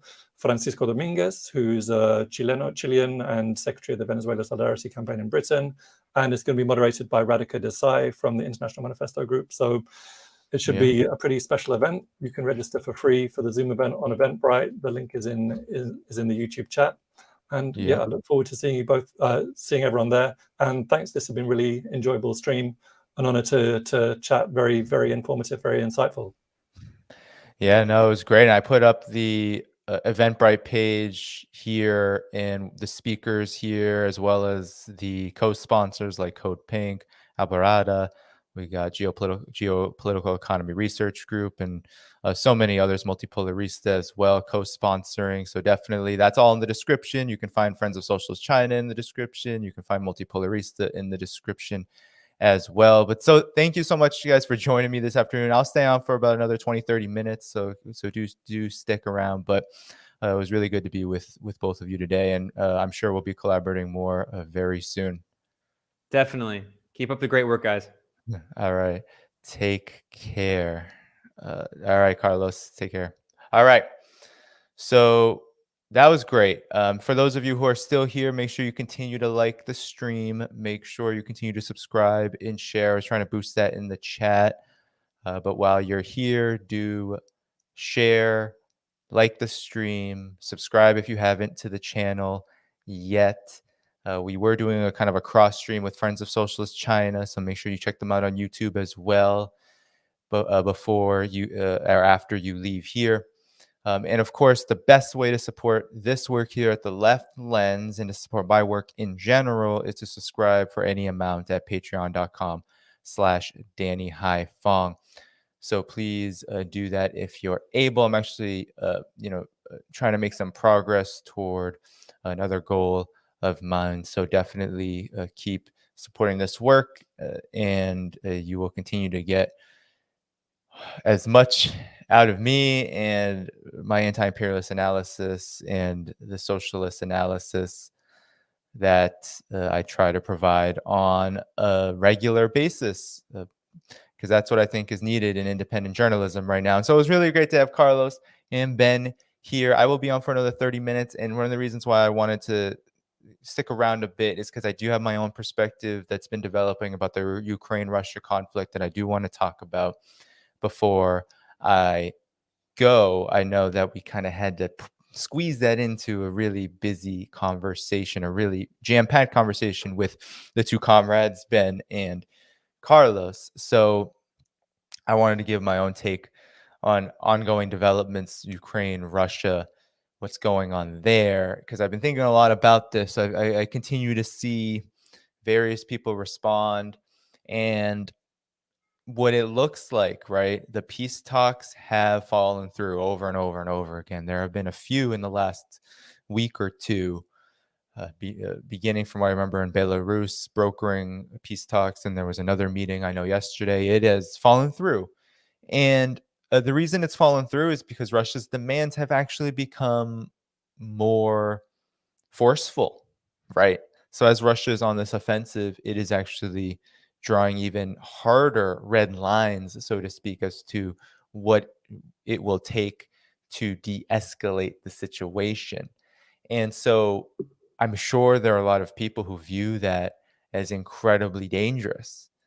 But in my opinion, right, if we look at the overall situation, how this all got started, how this is not Russia's war to start, it was always Russia's war to end, because the war didn't begin here. It didn't begin with the last nearly a month now of this operation in Ukraine, that it really began right when NATO began expanding, and then it really accelerated after the 2014 coup, leading to direct threats to Russia's security, both in terms of the potential NATO membership of Ukraine, as well as the assault, the massacre, the really a genocide in Donbass, right along Russia's border, and how that was intensifying and how that still is happening right now. There are hundreds that are being killed even in the region, even as Russia comes to the aid of Donetsk and Lugansk. We're still seeing this massacre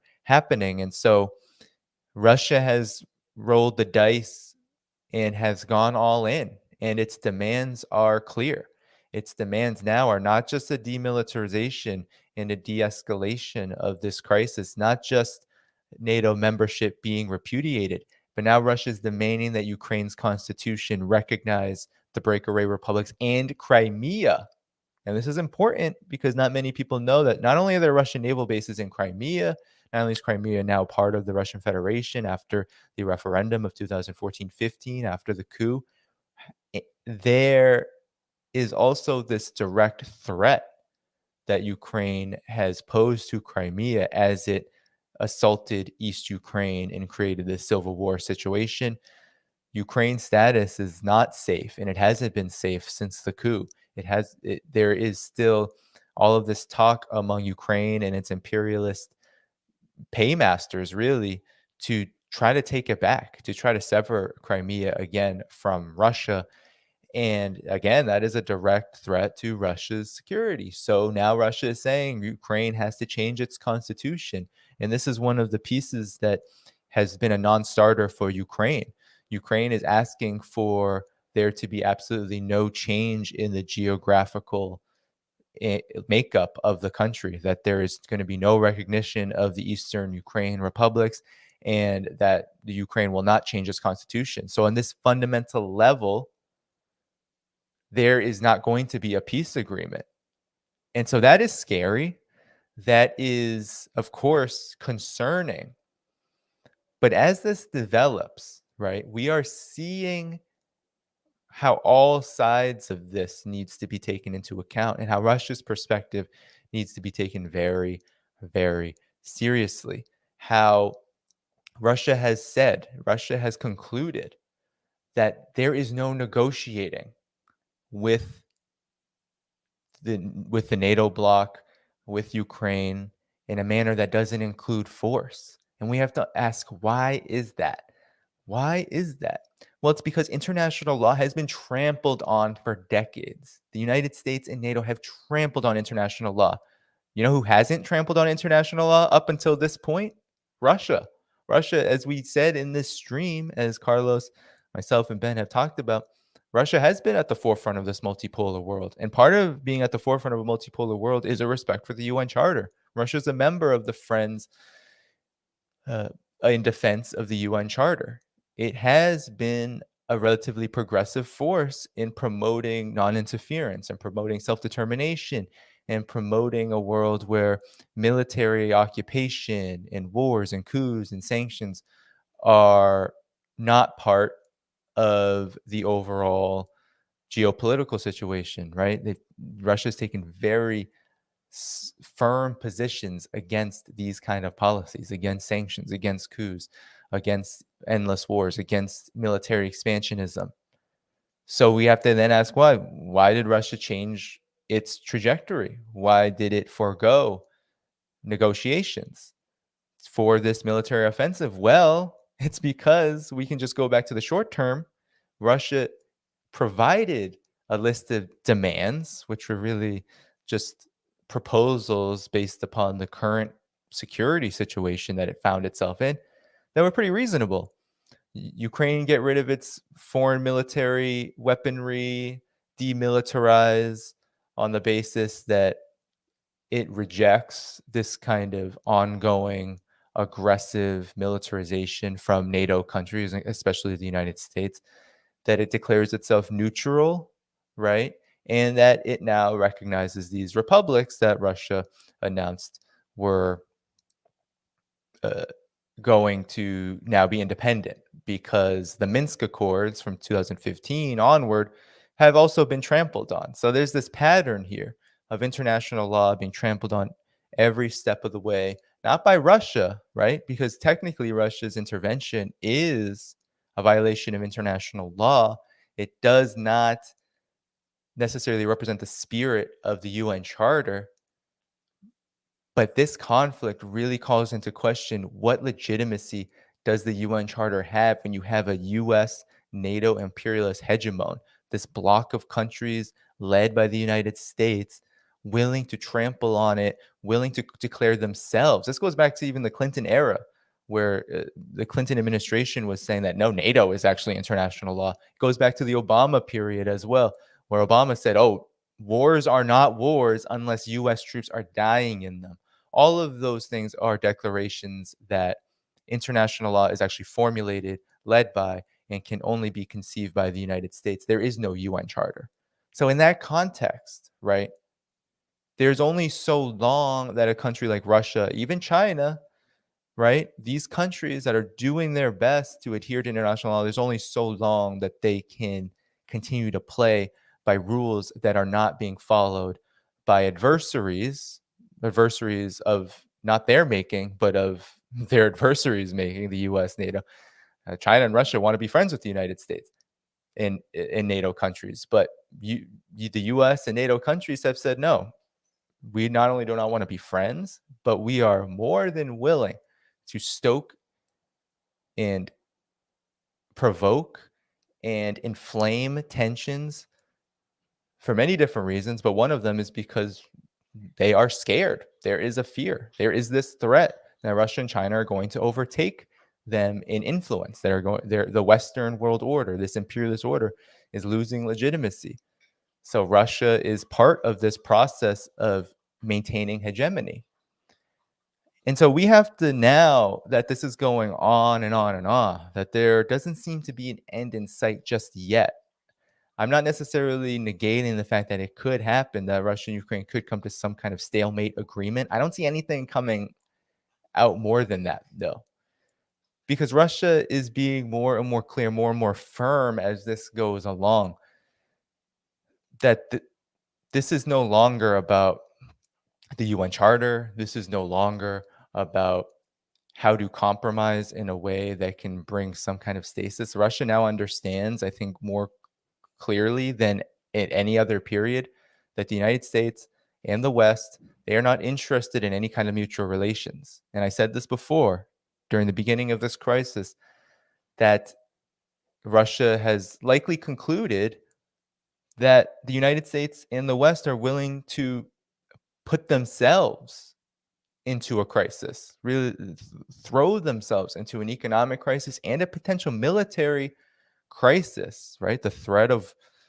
a third world war, just to get what they want from Russia, just to weaken Russia, just to subdue Russia. Vladimir Putin, Russia's government, they've been warning the Russia's Communist Party, which actually submitted the proposal to recognize the republics in the Duma. They've all been sounding the alarm for a really long time about how something like this could happen. And we all, even me, thought, okay, well, but there is a real political situation here, and there's this real threat of mutually assured destruction. Russia tends to be much more fair and balanced in its assessment of international relations. I wasn't confident that Russia was just going to, at this very moment, take this leap, but now it has, and it is not going to go back. I am, given the developments that have occurred, the firmness of Russia's side, I don't see this de-escalating without Russia's demands being fully met. And then we have to ask ourselves, is that correct? Is that something we should side with? Because wars are not pretty. There are civilian casualties. There is a refugee crisis. This is part of what happens when a provoked country as big and as strong as Russia feels compelled, like it needs to clean up a situation, as harsh as that sounds. They need to clean up a situation just to establish some kind of parity, right? And there are a lot of people who will say, how could you take this kind of position? This is so inhumane. You are just spitting on the graves of refugees, of people who have died, of refugees who have fled. You're spitting on their existence. And I say, well, that's actually not true, right? The reason there are civilian casualties, the reason why there's a crisis in the first place, is because there is this long history of provocation. It's not true that Russia fired the first shot. No, there have been thousands of people dying in eastern Ukraine on an annual basis. A couple of thousand, right? If there's been 14,000 dead over the past 7-8 years, we're talking about thousands of people per year. So that means the war was already happening. There was a civil war in Ukraine, but it's because there's this very infantile, amateurish way of looking at war. And of course, the anti-Russia propaganda helps with this, because the United States population is so ingratiated with war. War is normalized. And the United States does not and has not had to worry about an external foe coming and challenging its rule, its power, threatening the safety of the U.S. population. The U.S. population has been more terrorized actually by U.S.-backed forces, NATO-backed forces, Gulf country-backed forces, Israeli-backed forces, waging campaigns of terror all across the Arab and Muslim world, and then coming back and waging that campaign of terror in a minimal way in its own borders with likely the knowledge of the intelligence agencies, right? People have had to deal with that, and then that only heightens this like this Islamophobia, this anti-Arab, anti-Muslim sentiment. But never has there been the threat of conventional or even unconventional war from a foreign adversary, right? That hasn't happened to the United States. In Japan, World War II, I talk about this in my book. That's also not a good example, because the United States not only knew that Japan was going to attack Pearl Harbor, but the United States had, similar to the Russia-Ukraine crisis, instigated the oil embargo, the sanctions on Japan, right? Creating an untenable situation, almost facilitating a crisis so that the United States could justify its intervention in the war. And then eventually, what it really wanted to do was to move in on the colonies of Southeast Asia and use them as a ground for intimidating the Soviet Union. That was a lot of why the United States wanted to intervene in World War II. But now we're in this Russia-Ukraine conflict, and it does not look like it's going to end anytime soon. Russia's offensive will continue. There are continued gains that Russia is making militarily, but Russia is also fighting unconventional forces in some ways as well. They may be embedded in the military, but there have been some estimates that there are at least 100, 200,000 of these Azov Battalion, C-14, these far-right nationalist and Nazi groups that are operating in very unconventional ways, right? They actually seek out murder and death because their campaign is predicated upon it. Their campaign of superiority, of racial superiority, is predicated upon it. So Russia is fighting also a foe that doesn't operate in the same way. And one thing that's so interesting is seeing how NATO, for example, on Twitter during International Women's Day, shared pictures of the women in Ukraine's military, and then you see the black sun symbol, right? The neo-Nazi, the Nazi black sun symbol on her uniform. And we've seen this over and over and over again, of these images being shown of Ukraine's military forces, which just indicate how embedded these far-right I won't call them neo-Nazi, Nazi groups and far-right nationalist forces are in Ukraine's security forces. So these forces aren't interested in negotiating. NATO isn't interested in negotiating. The United States isn't interested in negotiating. The United States is pressuring Ukraine to keep its posture as is. And that's because the United States sees this as as a golden opportunity to meet essentially military objectives and to try to shapeshift the global order so that the economic costs of this are leveled. That's not going to work because we've already seen that there are conversations between Washington and Venezuela now, right? Biden is trying to perhaps strike some kind of deal with Venezuela where it can still have its cake and eat it too. It can still continue to bully Venezuela, but maybe ease a bit of the sanctions and pull Venezuela out of a Russian partnership. That doesn't seem to be going too far. There may be some kind of deal struck, but I don't think Venezuela is going to reject Russia's friendship because it is deep and it is actually very beneficial to Venezuela. And I don't see the US offering too much of a relief in sanctions that would make such a difference, right? I don't think sanctions are going to be lifted entirely against Venezuela.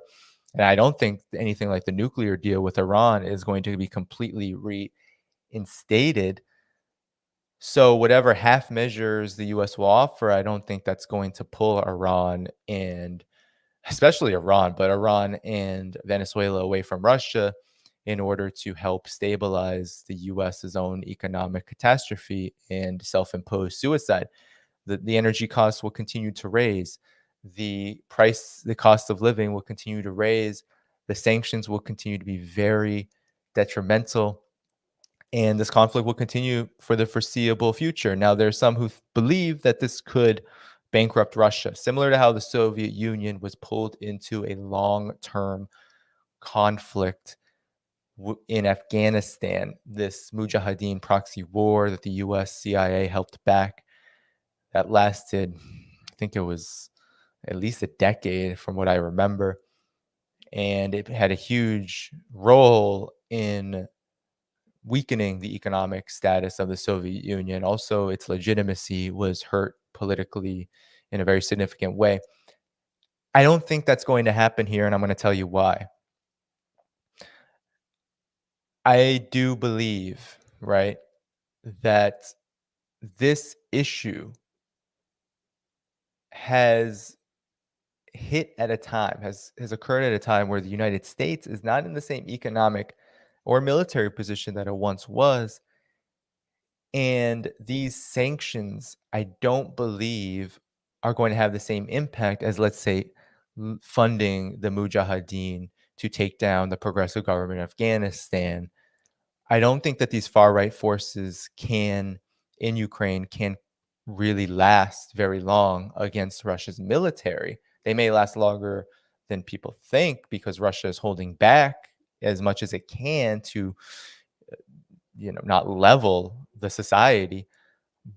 But I don't think that they pose the same threat as the Mujahideen did, which really caused so much strife and ultimately the Soviet Union could not measure itself the same way as Russia at this current moment. And part of that is because public sentiment in Russia, right? This will be very interesting because there's a lot of people saying that they're anti-war protests, but public support for Vladimir Putin, for the Russian government has been pretty high of late. And we haven't seen numbers out of Russia that are very clear about where public opinion is at about this war. But it can almost be guaranteed that there is a deeply nationalist sentiment in Russia, which does see Ukraine's behavior as a huge security threat and a threat to the very notion of Russia's existence, right? So that, in my opinion, from all that I can gather, what's happened in Russia since Vladimir Putin came to power has a broad base of support. And with that said, that means that Russia also is going to be compelled to shift economically. This is the difference also between 20th century quagmire, the Brzezinski model in Afghanistan that the Soviet Union was pulled into, and now the Sino-Soviet split is over. China and Russia are strategic partners and are strong friends. And what this means, not just China and Russia, but Russia and much of the world, I mean, one of the suicidal aspects of these sanctions is the fact that Russia and Europe are so integrated in terms of their energy, right? That wasn't the case during the Soviet Union. The Soviet Union was actually economically isolated. And while Russia is much poorer now, maybe in some respects, in terms of the overall distribution of wealth and the underdevelopment that had occurred after the fall of the Soviet Union, it is poorer than than comparatively to, let's say, post um, you know, uh, repair of the Soviet Union 70s, 60s, and 70s, where the Soviet Union was really able to repair itself from these devastating wars and become an industrial powerhouse. Russia may not be back to that industrial powerhouse phase, but with its friendship with China, with its integration into the global economy, it has options.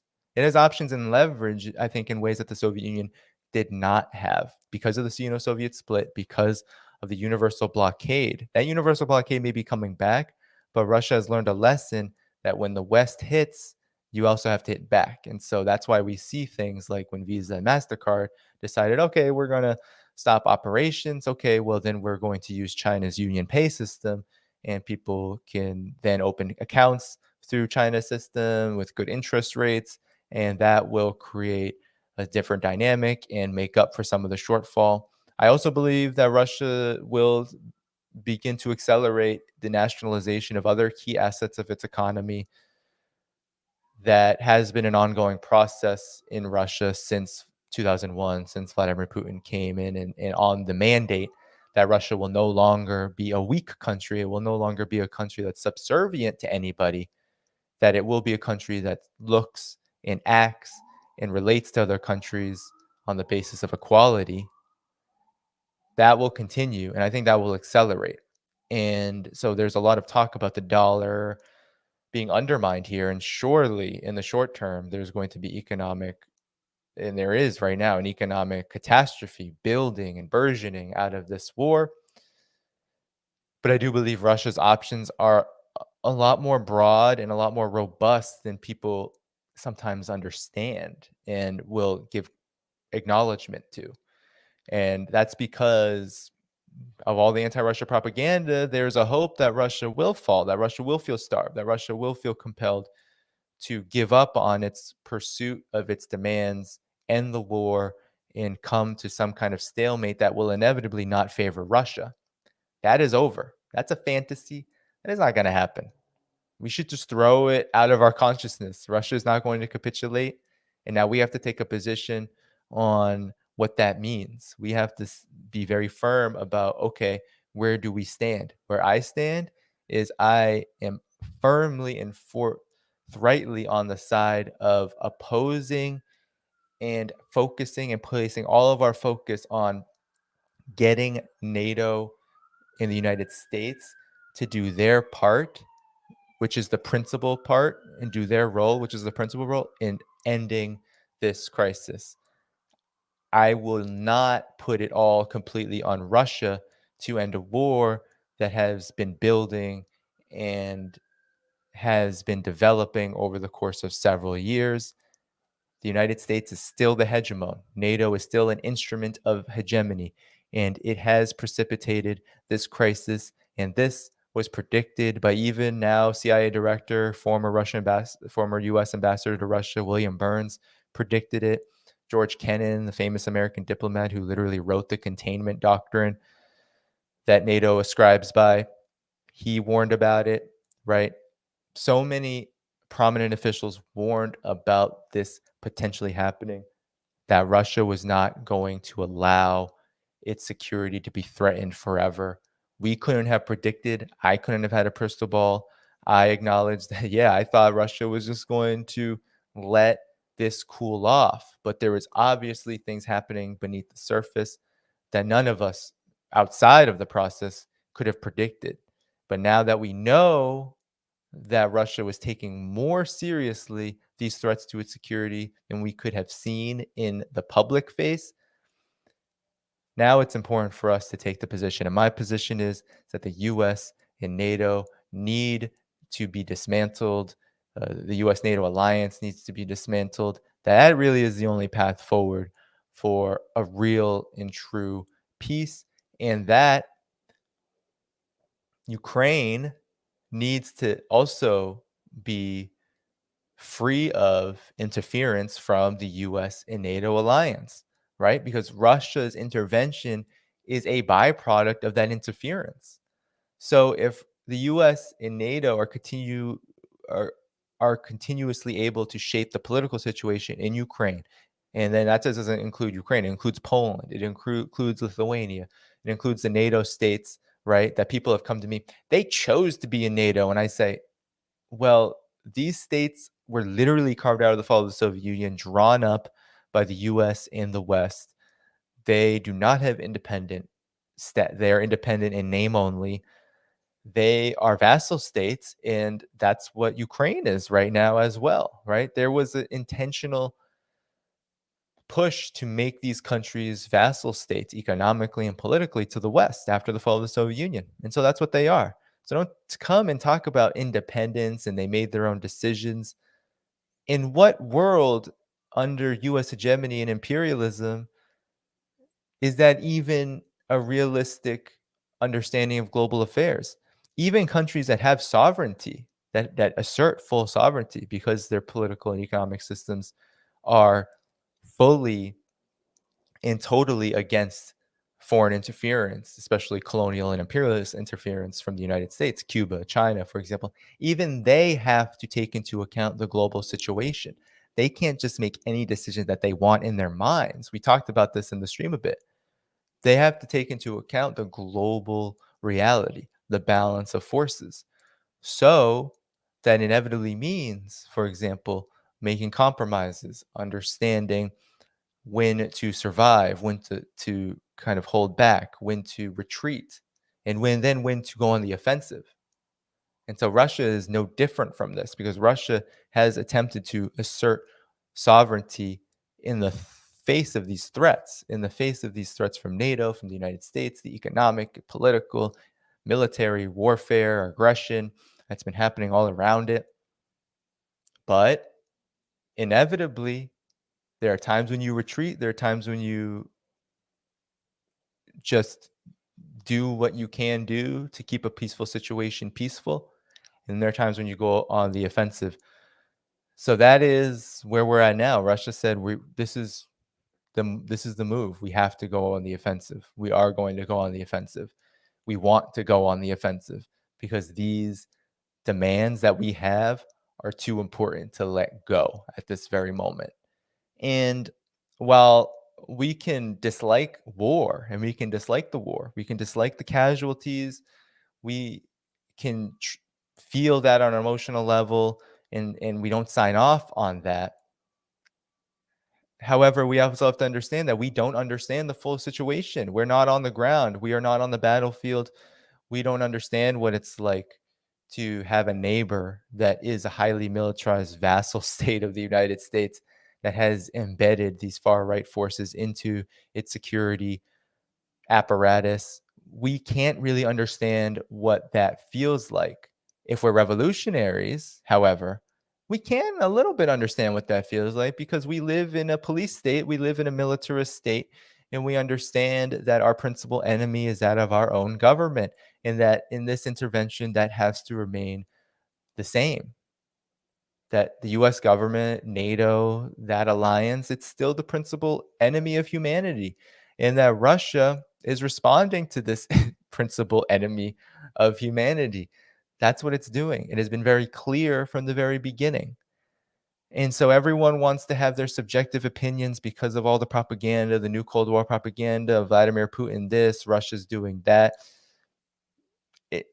We don't all have to agree subjectively on what our specific opinion is about the character of Russia. In my opinion, I do believe that Russia still maintains its role as a progressive force in the world because it promotes multipolarity, because it has, in the main, adhered to a vision of world affairs which is far more democratic and more equal than the one that exists under US hegemony. So I have to make a decision. Do I want a country that is doing such a thing, that is leading such an effort to be supported, to have its existence reified or reinforced? Or do I say, okay, well, Russia's doing a bad thing in Ukraine right now based on XYZ? Those things don't matter to me. They're secondary, they're tertiary.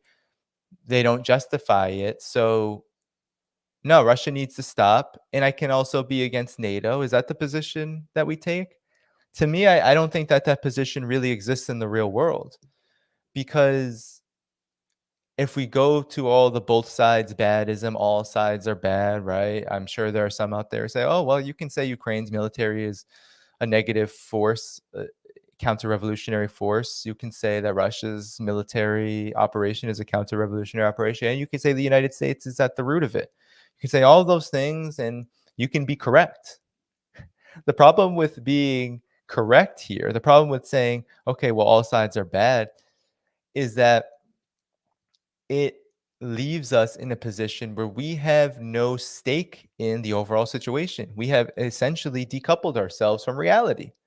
And the reality is that there's a war going on, and that there will continue to be wars that happen out of this new Cold War. And unless we are firm in our opposition to the new Cold War, unless we are firm in our support for Russia's self-determination, which is threatened by NATO and is threatened by what has happened with Ukraine over the past 7-8 years, and unless we understand the balance of forces and that there is a move toward multipolarity happening that we need to support firmly, which means that we will have to still maintain our support for Russia, even if we disagree with maybe the methods it is taking right now, then we cannot just sit outside of the situation. We can't say just all sides are bad. We have to look at this from the broadest possible lens. I mean, that's what the left lens is, looking at this from the broadest possible lens, from the most revolutionary lens, because revolutionaries, if you are a Marxist, if you're a communist, if you're a socialist, you believe that the only way to understand reality is through a scientific process of investigation, of understanding all sides, all of the contradictions that are at play, and then making a decision based on those contradictions about which way to move. Mao had the analysis of principal contradictions versus secondary contradictions, right? And now we are in a principal contradiction stage, given that there is not going to be some kind of stalemate coming down the bend anytime soon. There isn't going to be a Russia capitulating in this situation ever, I don't believe. And no matter how this conflict ends, we can only imagine that Russia is going to continue to view first strike capabilities of Poland, for example, Lithuania, Latvia, Estonia, right on its borders with NATO weapons and thousands of troops and all kinds of exercises happening there. We can only imagine that as NATO continues its moves in its existence, that it will continue to find its security threatened and continue to plot and possibly participate in countermeasures to ensure that its security, its self-determination, its existence is stabilized, reinforced, and strengthened. And on that basis, from that viewpoint, how could we oppose that, right? So this is realpolitik. This is a crisis that is historical in nature, that is historically significant, that tells us about how the broad array of forces, the balance of forces in the world, are set, how they exist, how they're moving, and how they're developing. And this is a monumental moment where Russia is saying, well, we tried. It's been more than a decade. We said, we will work with you, US and West. We will be your partners. We will tether ourselves in terms of our energy, our economy to you in a more fair basis, but we will still keep that going. We want to be integrated into Europe. We want to have friendly relations with the United States. And what did the United States and NATO and Europe do? Antagonize, antagonize, antagonize. Pursue a military strategy and a military objective that is wholly incongruent with not only peace, but really the existence of humanity itself, putting the world in its position. And I have clients in my part-time work. I have people who say, well, I feel less safe now because of the threat of nuclear war, because of what Putin might do. And that's the problem. People literally think that Putin is going to nuke the United States. That is the way that the media has shaped our opinion about Russia in this conflict. When the reality is that there's no bigger threat of nuclear warfare than NATO itself.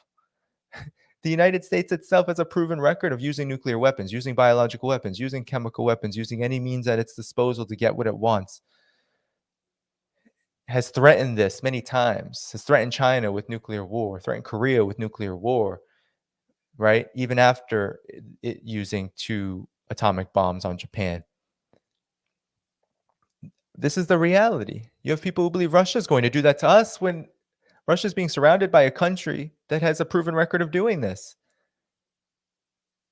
and has a military that is far less disciplined than Russia's, than China's, far less disciplined.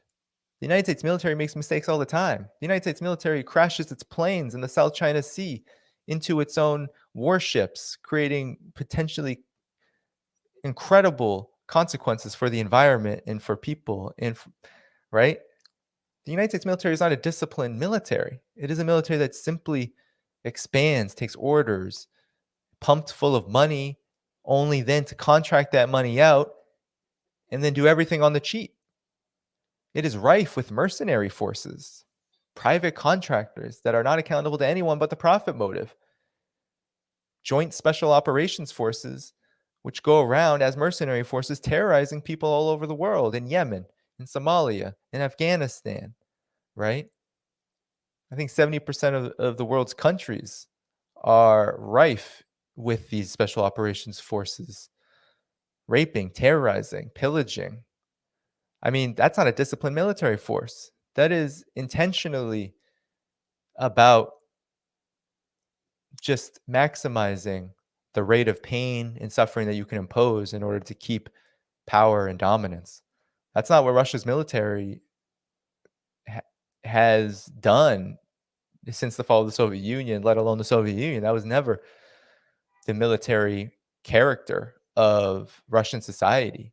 And so the fact that we have people thinking to themselves, oh my God, Putin's going to nuke me, just shows how propagandized the situation is in the US and the West, and how with that reality, it is really difficult to get people to push their own governments, which is what we need to do, to be agents of peace in negotiations and diplomacy rather than the warmongering states that they are, right? That is really the only way that true peace in this part of the world, the East, Russia, Ukraine, that's the only way it's going to happen.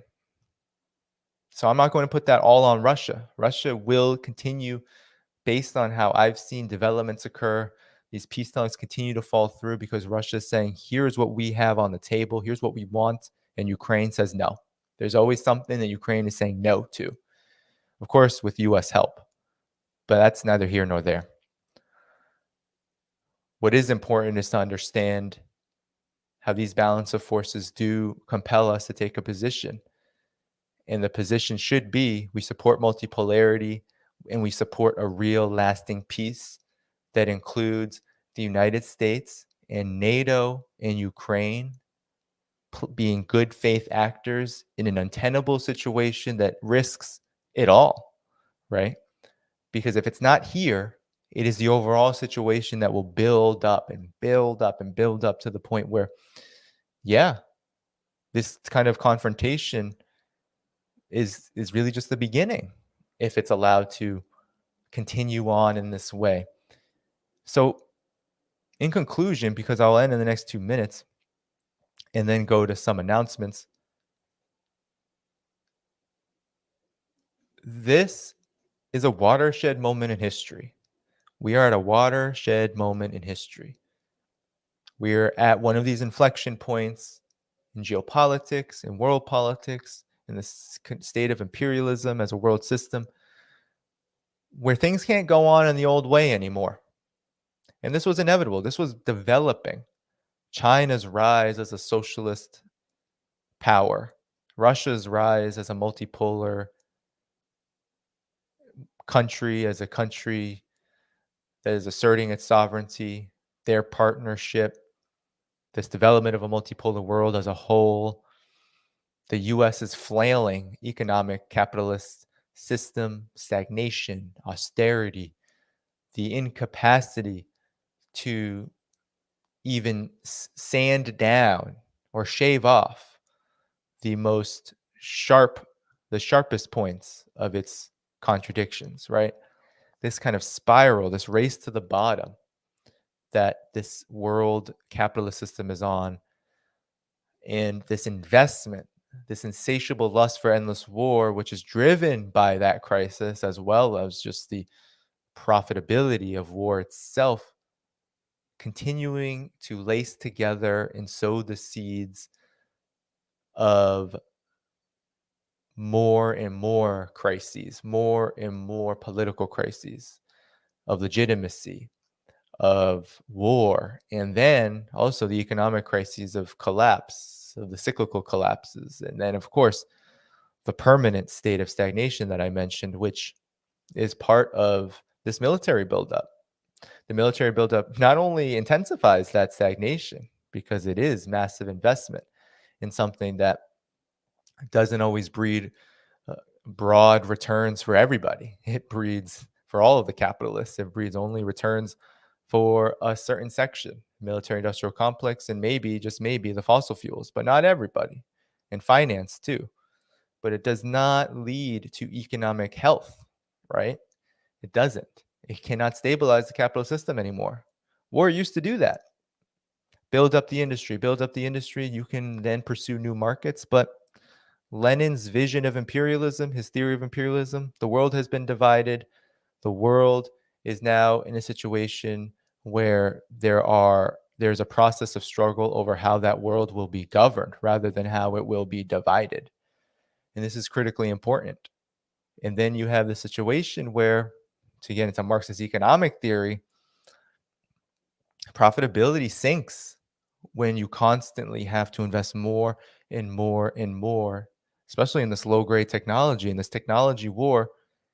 And the only compulsion, the only ability you have to maintain profitability is through government subsidy. But if you're at the stage of imperialism where finance capital rules, that government subsidy doesn't go to stabilizing the economy. It goes to stabilizing the banks, the financial capitalist class. It doesn't go to stabilizing the economic situation. It doesn't go to stabilizing the overall capitalist system.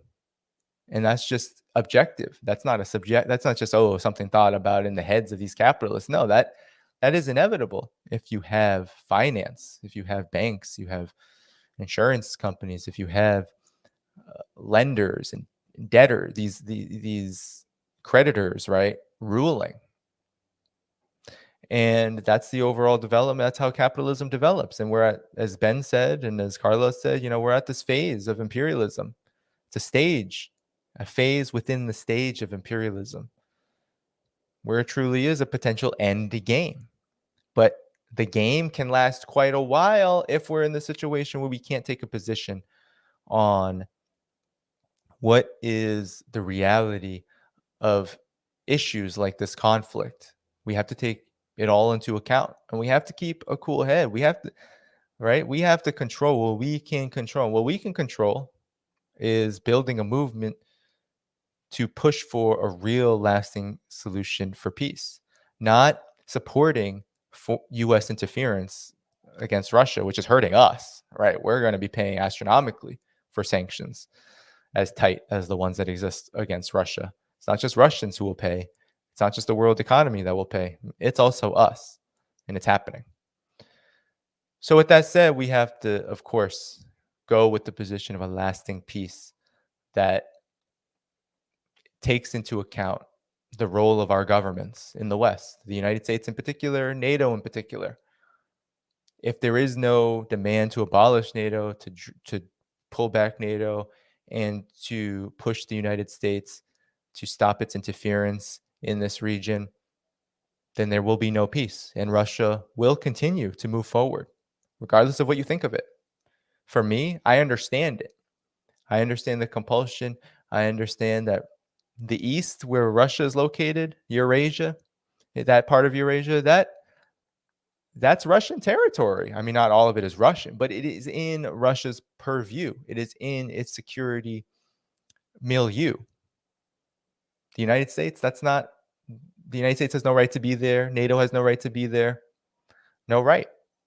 But if you're going to be continuing a Cold War, you make up all of the reasons why you have the right to be there, right? And so that's where we're at. And we will continue to see how this goes down. But we should not expect Russia to give up anytime soon, because so long as its demands are continuously rejected, spit upon, well, what else will you expect now that Russia has made the decision that the military offensive posture is the only posture that can work? And that's not Russia's doing. That is not Russia's doing. We have to be real about that. Russia didn't say, despite what Joe Biden said in the State of the Union, Russia didn't say, we're not talking. We're just thinking about this operation. We're just going to invade. No. Russia has been stating, has been proposing, was a key player in the Minsk Accords, the Minsk II agreement. It's been trying. But it's decided that there's no more trying. There's only taking. And that is the reality of our geopolitical situation. And the blame for that falls on the United States and NATO. So with that said, guys, please do continue to like this stream, and please do continue to share it, subscribe to the channel, and please do, I'm looking, I think my goal is a couple more subscribers this month. Subscribe to patreon.com/Danny Haiphong to support this channel, this work that I do. I have an article coming out in Substack about China's two sessions and its relationship to the State of the Union address from Biden, kind of doing a bit of a comparison and what it tells us about the systems and how they are diverging, right? How they're on two very different paths, and why that's important. So that will come out on my Substack tomorrow, and you can subscribe to that for free or annually if you do choose that as a better option for you for a paid subscription.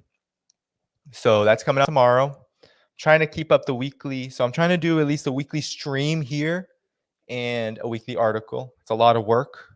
So that's why I asked for the support, because I'm working toward actually getting some help now that I am growing a bit.